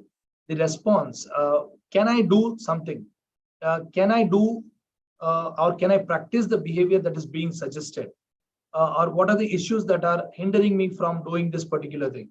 If we try and assess these things prior to developing a communication package, we may be going a long way in handling this. So these are interpersonal theories and social theory of social learning. I'll not go into details, but simply a behavior. I'll give you an example. We can take the example of COVID for that matter. COVID and the foods for building immunity. If you see around 2020 and 21, everyone was running behind the supplements and then what to eat, what not to eat. The demand for dry fruits and fruits has risen so much because people wanted to build their immunity. Why this has happened? Because their risk perception, the perception of risk of them getting affected with the infection was very, very high. In that scenario, it works very well. But if the self-efficacy is low, self-efficacy is nothing but my belief in myself that I will do a practice that is being suggested to me. If that is low, it is not an ideal situation. Your communication should work towards building self-efficacy. Similarly, there is a situation where risk perception is very low. People perceive that I don't want to take up any of the behaviors that you are suggesting, because I don't think I'll be affected by this particular problem. Then people don't take it. But this is a very negative scenario where perception of self-risk is also less. Perception of self-efficacy, which means the ability or the belief in oneself to do a practice that is being suggested, is also very low. In this scenario, one has to work on increasing the self-perception and also increasing the self-efficacy. There is the best situation for good communication to happen, like in COVID-19 pandemic, is that people thought it is very, very, they are at a high risk of getting the infection, and also their ability to do things and follow good diets and then pick up good fruit and vegetable and other things. Of course, people also went overboard and had dietary supplements which are not required, thinking that it would build their immunity. But the high self-efficacy was also very high at that level. In those situations, if you give any communication, it will have a long-lasting impact on their behavior. And then there is low risk perception and very, very high self-efficacy. People think they can do a lot about what you're suggesting, but if they think they are not at risk, it will not be of any help. So these are the scenarios in which one needs to work. So the key concept is a person's belief in his or her ability to achieve a desired outcome. Self-efficacy is perceived regardless of one's actual ability. It's usually perceived, so you have to enhance that. If a person sees someone else performing a behavior, but doubts their own ability, sorry for the grammatical error there, doubts their own ability to copy it, it's not likely that the new behavior will be adopted. So from BCC theories that have been applied in health communication, what are the conditions that are very, very conducive for prompting behavior change? When a person is likely to change or perform a behavior that is being suggested, it is when a person has formed a strong positive intention to act, which means they are taking up an action that they want to, that you are suggesting, and it has no environmental constraints for the behavior to occur, in the sense that I want to change my behavior, but the environment around me, it should be enabling. So if has your communication effort created that environmental change also or not, is what you need to look at. Do they have the needed skills to perform that behavior, and believes that the advantages or the benefits outweigh the disadvantages. When a person perceives that more social pressure is on that person to behave in certain way, then the behavior change is likely to occur. For instance, wearing a mask. If you are not wearing a mask and then going, say, in a flight or something like that, you see all the people around you are wearing a mask. So you will be the odd one out. You will definitely, wear a mask without somebody else prompting you. So it's a social pressure that works. I mean, it's a very small example that I'm giving you just to put things in perspective. Then how a person perceives that a behavior is consistent with self-image or not. We all are conscious about it. See, suddenly if I start, walking in my society lawn or something like that tomorrow, whether my self-image, I mean, how I see myself and how I imagine people are looking at me, is it changing or not? What if somebody else perceives or my neighbors perceive that I've become overweight or become self-conscious of my weight?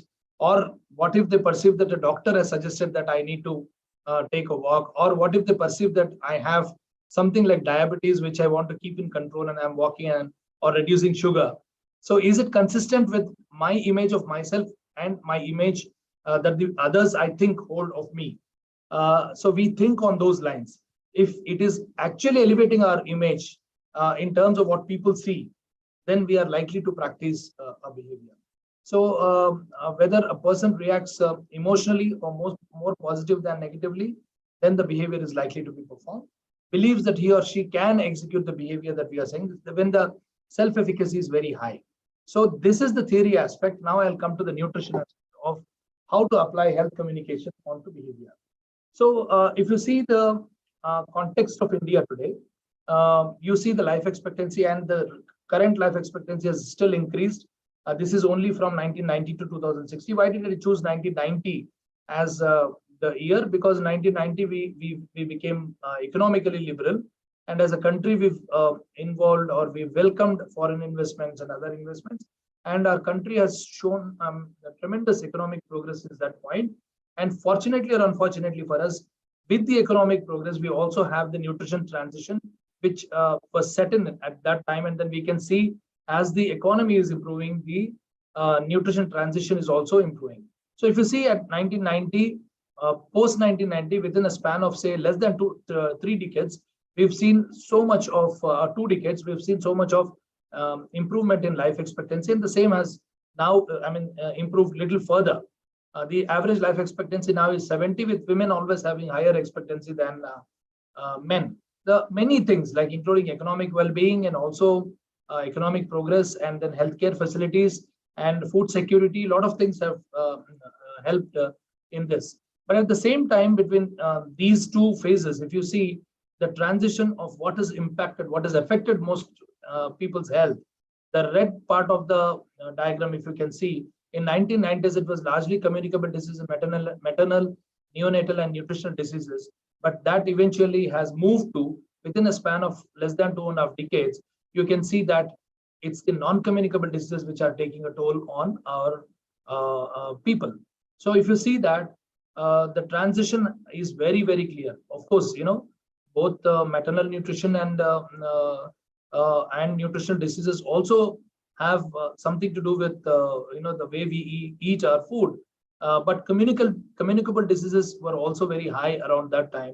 But in this, along with our economic transition, along with our nutrition transition, we also see this trend of non-communicable diseases impacting us. There are many efforts that are happening around the country to tackle the problems of malnutrition. You would have heard all these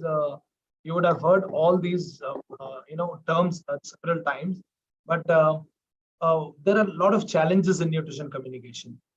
Some of our review papers have suggested the challenges, huge challenges, that what are people, the nutrition messages don't interest many people. Why?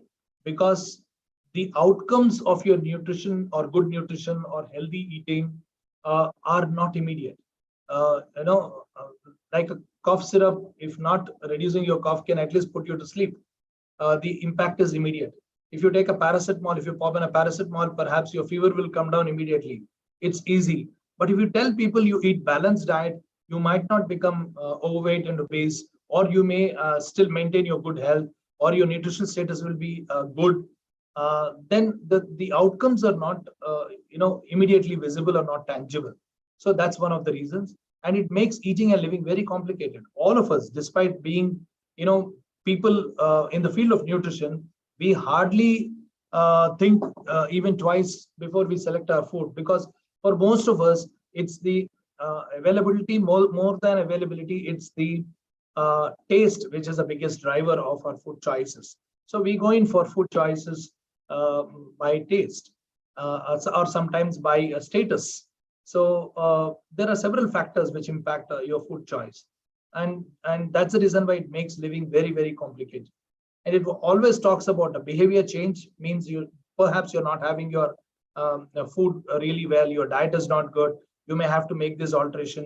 When you talk about behavior change, it doesn't impress many people.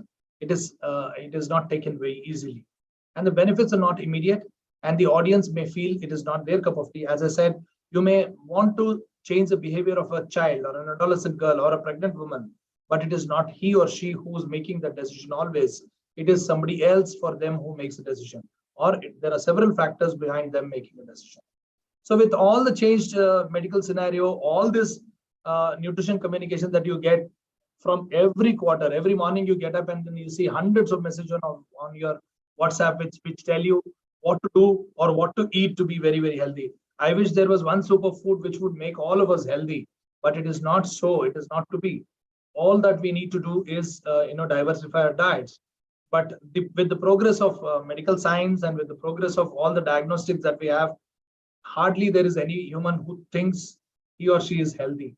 So we all are thinking that we are susceptible to some or the other problem, or already have some disease. So given this context, any nutrition communication that you do, you think you're doing a serious job, but please ensure that you are thinking you're educating people, but please ensure that you're not just entertaining them. Why I'd say always from our experience that there is a need for research in nutrition and health communication before we practice, or once we practice, why that practice needs to feed into research, is that investigating a problem is very, very important. And oftentimes it is not just understanding a problem, but to actually frame a problem in a way that is more understandable, practicable, is very, very important. So are you a communicator or a communication researcher? I think you need to be both to be a good communicator. So look at this man, what he said. It is no problem can be solved from the same level of consciousness that has created it. You need to formulate a problem. Often formulation of the problem that itself is more important than a solution. So for this, we need research. I'll take a few quick case studies of ours and then tell you how a problem is formulated and then how solutions are arrived at a later point of time. This is something related to food safety. When we talk about food safety in most of our nutrition communication, our fraternity, what they do is they take the help of the 5 keys of food safety that WHO talks about. But if you go and tell the average Indian householder about some of the messages that WHO gives, these are globally circulated health messages. If you take them, the first thing that they would say is, don't use cooked food after 2 hours, and that's gone. I mean, in Indian context, it won't work. In most of our homes, whichever part of the country you belong to, we consume the food that is cooked in the morning, in the evening, also in the night also. So if you say 2 hours ke baad cooked food is not useful, then people, the first thing that they'll throw you out. The second thing is, keep the food in the refrigerator. India has only 20% of households who have refrigerators. What about the others? At room temperature, does all food get bad? Is it true in Indian context? Can we take all these 5 messages as is in Indian context? We explored this. And then we explored this. What we've realized is we just looked at the way people store foods in Indian in their homes, in their refrigerators. And then we've seen that the food storage methods are atrocious, not in tune with the scientifically suggested messages. At the same time, in many households, the water quality itself is an issue. And then we've seen, surprisingly, we've seen in many, many households where water is being brought from, the store, the 20-liter cans that they get, bottled water.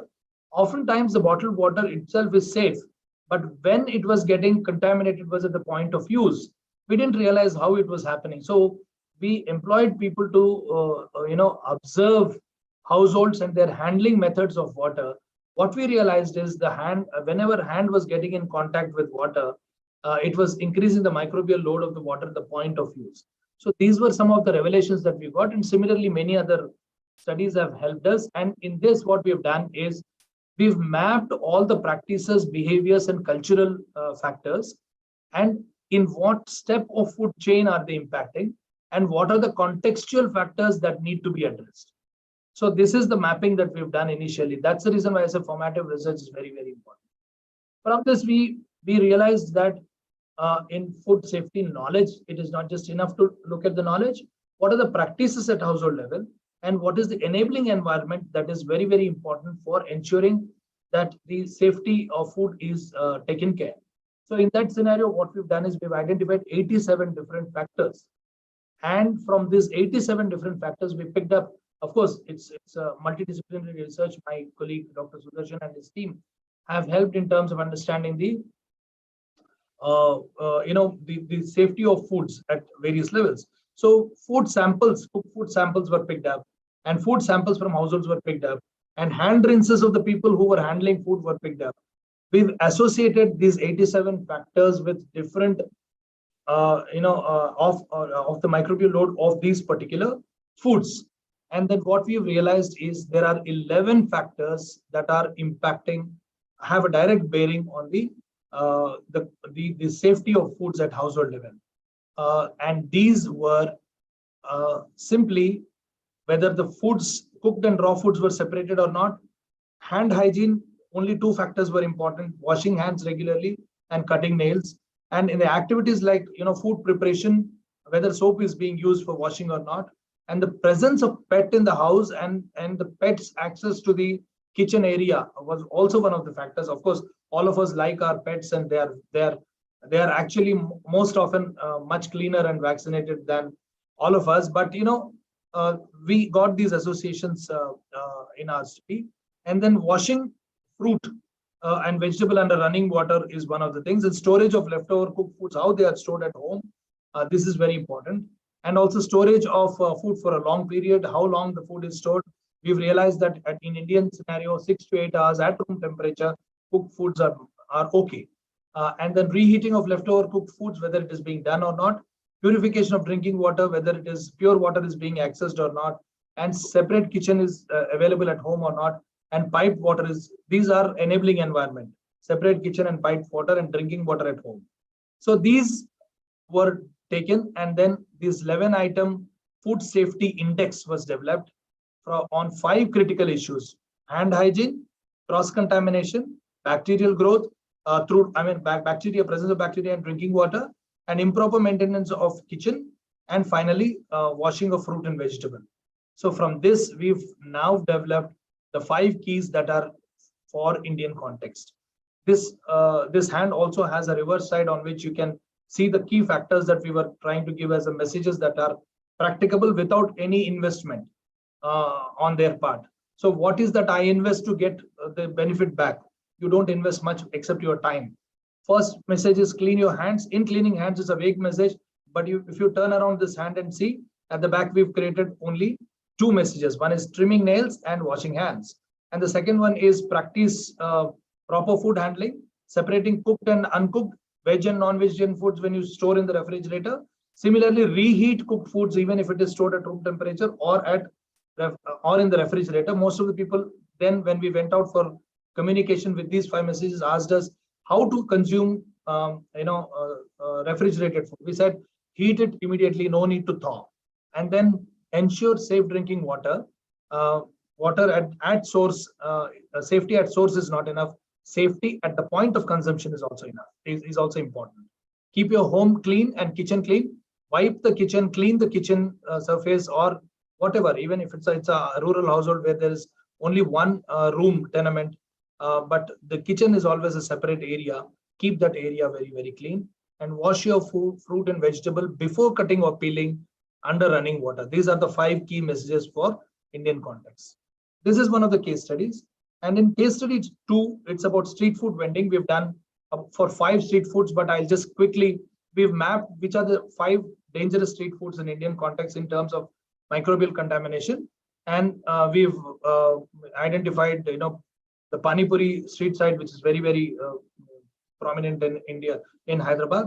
And then also Bhel Puri, and then there is Chinese foods, there's chow mein and fried rice and things like that. And then fruit juices and others.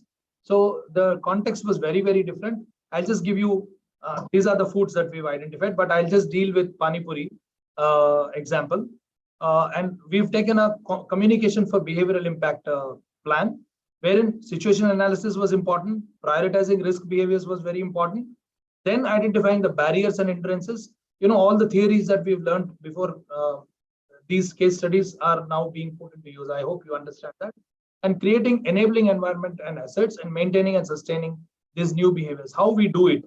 So at each level, we have taken, due to lack of time, I'll just skip these, all these aspects. But simply saying, we spoke to the Pani Puri vendors. We stood at the Pani Puri, thelas, and then observed how the handlers of Pani Puri use. It's often not just the vendor, but the vendor has 2 or 3 more people employed with him. They also, sometimes they are family members, sometimes they're outsiders. They also handle these.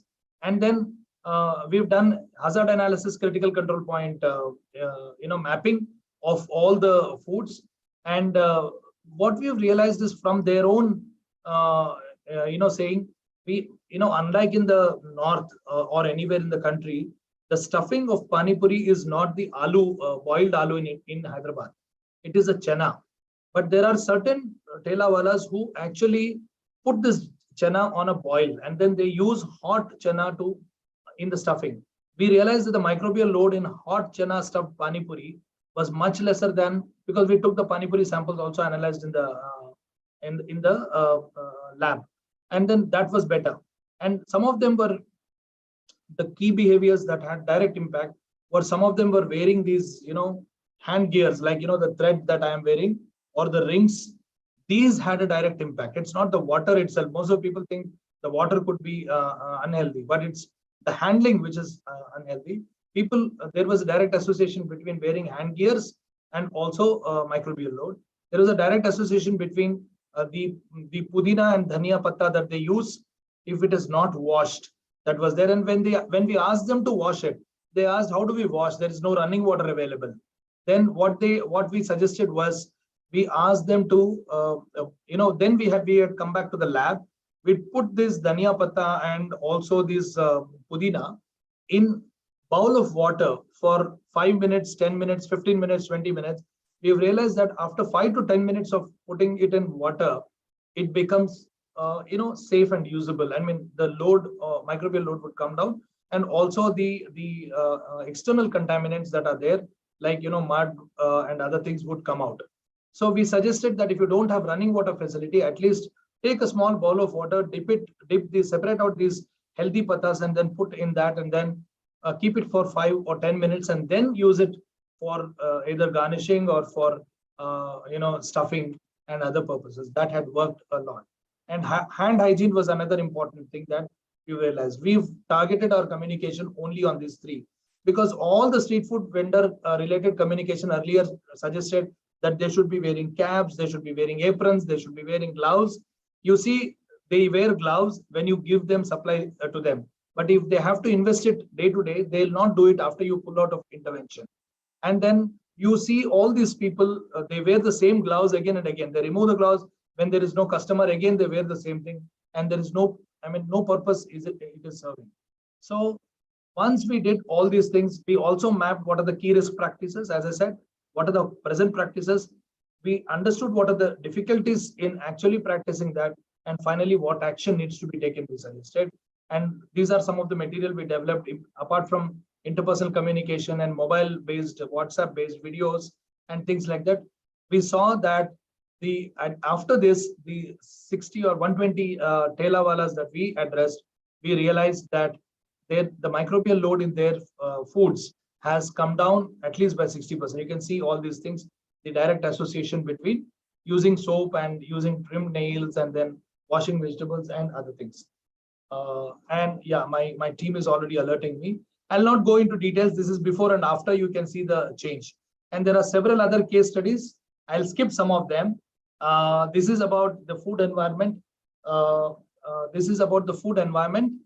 And to assess food environment in rural area, most people say availability, accessibility, and affordability of the foods are important.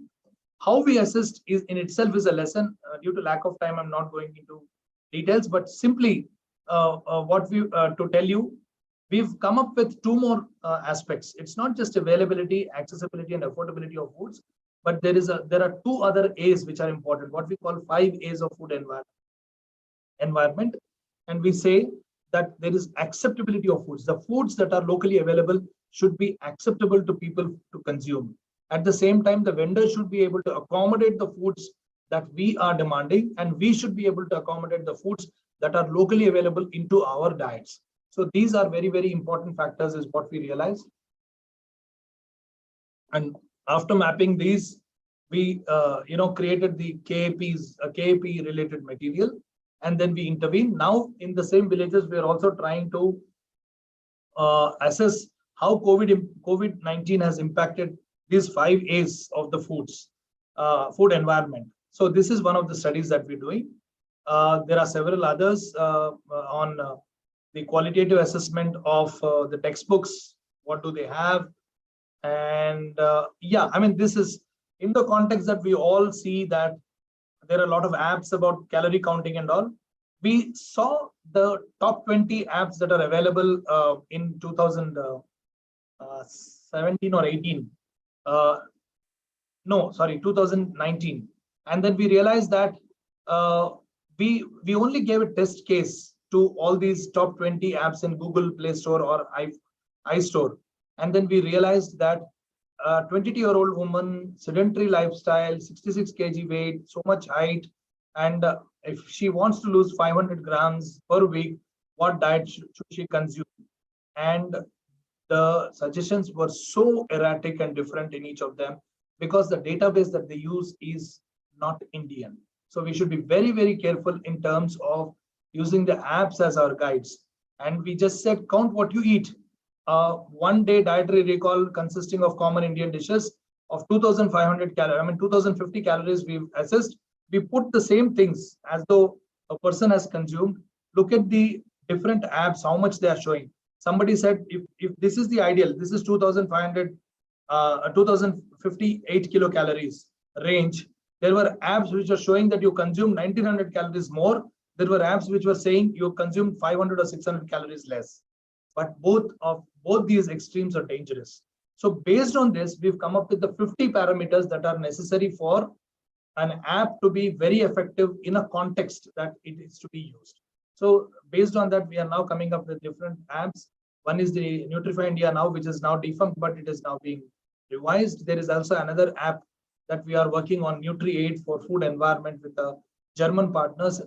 In fact, that's the meeting that I jumped off to come for this lecture, and we're working on that. So again, nutrition at workplace, why it is important. And we are developing a model for that, and then we published this in Lancet Public Health. You can see at each level, what are the various activities that we can take in corporates and IT sector to improve the nutritional well-being of the people, sedentary lifestyle of those with sedentary lifestyle. These are some of the things that we've done. So research, practice, both are important. Which is important? I don't know. Both are important. You need to practice what you've researched, but from the practice, if you gain any insights, that has to come into research. And nutrition communication is always interdisciplinary. Mixed methods are very, very important. Knowing is social and it is not, and collective, it is not individual. So you yourself cannot know a lot of things. You need to be social and you need to interact with people. Knowledge is highly contextual. So what you develop elsewhere cannot be an umbrella solution for every context. So communication has to be as contextual as possible. What we've proven is only a proof of theory. It should be employed, used in different contexts and different ways. Knowledge itself is insufficient. If one endeavors to discover it, we need to make or create it. So ways of knowing differ with particular contexts. So from front end, how to evaluate a health communication campaign, you have to do a formative phase, process phase, and outcome phase, and impact phase. I mean, I leave the slides later with the Professor Madan. Somebody is interested, they can take. And most importantly, when you talk about nutrition, don't just talk about nutrition. Food safety is an important component, and nutrition communication is not just beneficiary oriented.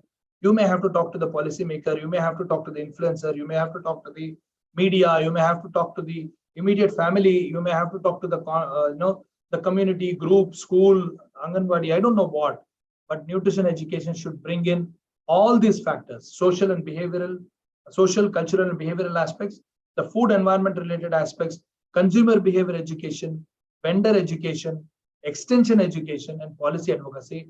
And it's an amalgamation of all these things which are important. And there are several studies that we're doing on food labels. I think that is one area that I missed out giving in case studies, but I can't cover everything in the short duration of this lecture. And I already overshot my own time that I set for myself. Thank you for this time. Thank you for the opportunity. I will quickly take one or two questions if the organizers want to take. Yeah. I hope it was useful. I know I ran through many of the slides without explaining much, but I will, try and do my best at a later point of time if I'm given opportunity. Dr. Subba, I just want to applaud and applaud. It was such an excellent presentation. And I think you just touched the chord, what the students and the faculty needed. What I would say is that you have increased the thirst, So I think you have kind of triggered that thought process in the group. And, this virtual interaction is not going to quench our thirst. So I am, definitely going to book you for a, physical workshop in my own institution. And I think it was fantastic, the research questions which you addressed, and, the methodology, the way you have taken it forward. This also brings me to a point that, we could think together on research questions, and we could work together even in that perspective as well. So first of all, thank you very much. I think you were really caught on. I was getting your messages from morning that you are already busy with this delegation, but then too you made time, and a brilliant presentation. So thank you very much. I think quick questions, maybe Panchali, you can take it from here. Yeah, I would like to invite Dr. Panchali Moitra to kindly moderate this session. I think ma'am is absolutely right. And Dr. Subba Rao is already tied with his time constraints and other commitments. So there's one question which has come up in the chat box, which is asking that though the principles and the steps remain the same when you're planning a behavior change intervention on an individual versus a community level, are there any specific differences when you are conducting a formative research or planning a health communication strategy for an individual versus a community at large? I think it's a process that needs to involve both. See, oftentimes the fixation is to change an individual's behavior, but we miss out on a fact that it is individual's behavior is not only the focus or the locus of that is not just on the individual himself or herself. A behavior is being prompted by several factors around. So to come up with a strategy for an individual's behavior change, I think you need to map the factors in terms of what is it at individual level that you want to change, and what are those factors at interpersonal level and community level that are prompting or impacting this particular behavior. I think the formative research is a process wherein you map all this, as I've shown in the Pani Puri example, or in the other example. So I think that's the point that I was trying to drive at. I hope I answered your question. Oh, yes, absolutely. I think since many of our students are here, they're just getting into the area of health communication. They have just learned it theoretically, never actually been exposed to practical exposure on the field, which is a different learning game altogether. In your experience, do you see any major barriers that a student who's just starting out to create an effective health communication should be cognizant of, and how can they attempt to overcome them? And then it can be context, target group specific, as you correctly mentioned. So are there any red flags which already are there and we should be careful about right from the beginning, especially if it's a first-time student researcher getting on the field? Right. Often what happens is, I don't know whether it is contextual or social in our scenario, that we equate a person's ability to speak a language well as to communication. And most often what happens is, those who want to get into health communication, if their language skills are limited, they think they're not useful for the process of communication. I think people should shun that particular notion. Students are welcome. You can be part of health communication in many ways. The language that you know best, you can use that often it is a fixation with English. Most students think, if they are not good English speakers, they are not good communicators. No, it's absolute trash. So that's for the student community. A lot of people, when they come into the field of health communication, they come with a baggage. I think that baggage should be left out. What you need to know is to please try and your ability to be in the group, in the community. And first and foremost thing that I tell all the students is, when they come with a project proposal, or when they come up with a dissertation work, or when they want to do something in health communication, they want to change everything at one go. It won't happen. Nothing will happen. If you want to change anemia, you want to improve the hemoglobin status of, say, 10 girls in a particular school, you can't change virtually everything that they eat, they select, and whether they are eating right kinds of foods or not. What is the school? You can't change.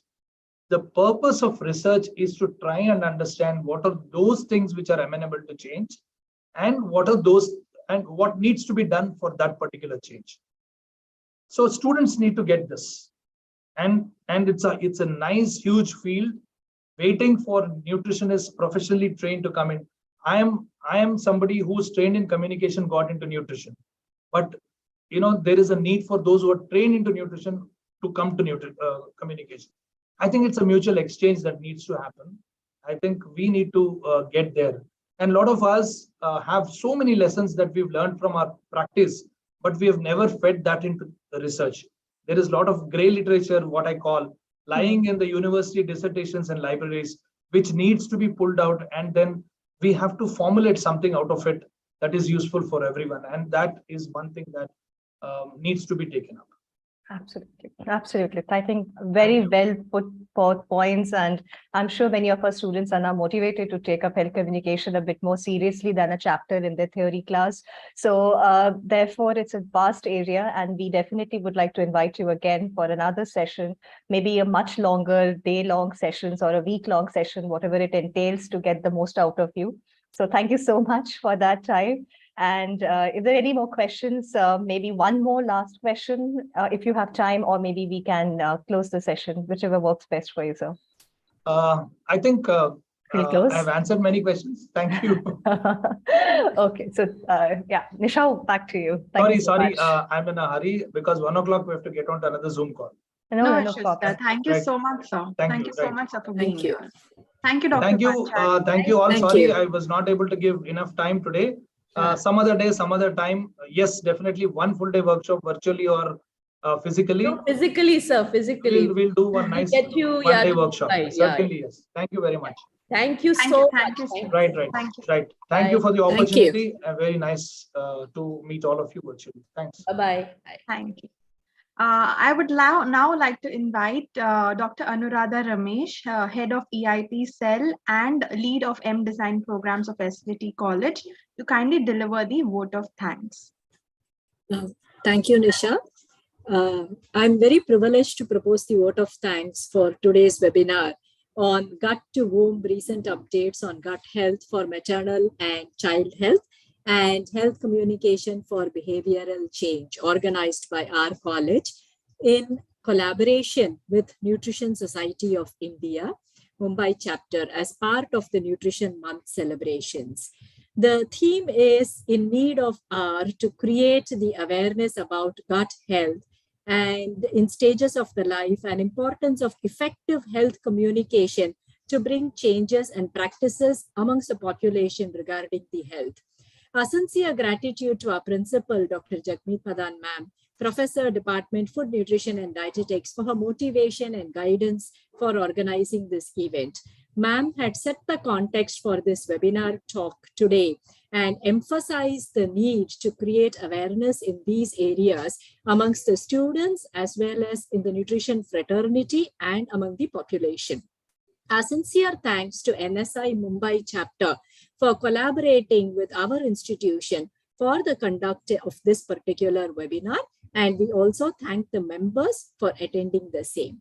We are honored to have heard our first expert resource person, Ms. Vibha Hasija, Head of Department, Food, Nutrition and Dietetics, College of Home Science, Nirmala, Niketan, a dear friend, for giving us a detailed insight on the topic of microbe mom, optimizing gut health during pregnancy.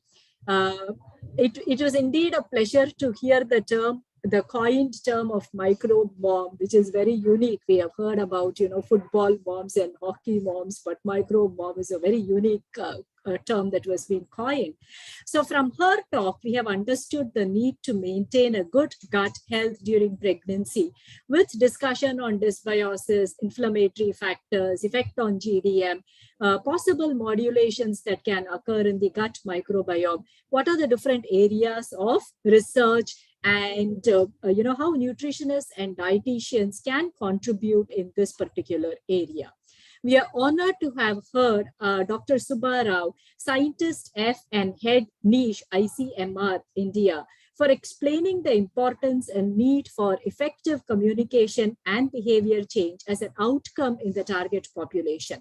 Sir has explained on the different theories of behavior change at different levels, where the changes can be seen in stages, how to bring about the efficacy of the change, the interpersonal theories, the perception of risk, intention to act, how to make changes in the food choice, tools for communication, other relevant topics of household, for storage of food, safe drinking water, mapping of practices, development of household food safety index with 5 keys for food safety. It was a very, very extensive knowledge that we have gained today from these 2 sessions. Our sincere thanks to our experts for taking their valuable time from their busy schedule and shared their insights with us. We would like to thank our convener for the program, Dr. Nisha Bellare, for conceiving the idea and executing it very well. We also thank our faculty, Dr. Panchali Moitra, Dr. Rekha Batalwar, Dr. Madhuri, and all faculty of Department of Food, Nutrition and Dietetics. A special thanks to all the student volunteers for their help in terms of organizing the program. Our thanks to Mr. Elton for his technical support. Lastly, we thank the audience, NSI members, expert dietitians, and faculty and students for their participation to make this webinar a success as part of the Nutrition Month celebrations. Thank you all. It was a wonderful webinar today. Thank you so much, Dr. Anuradha.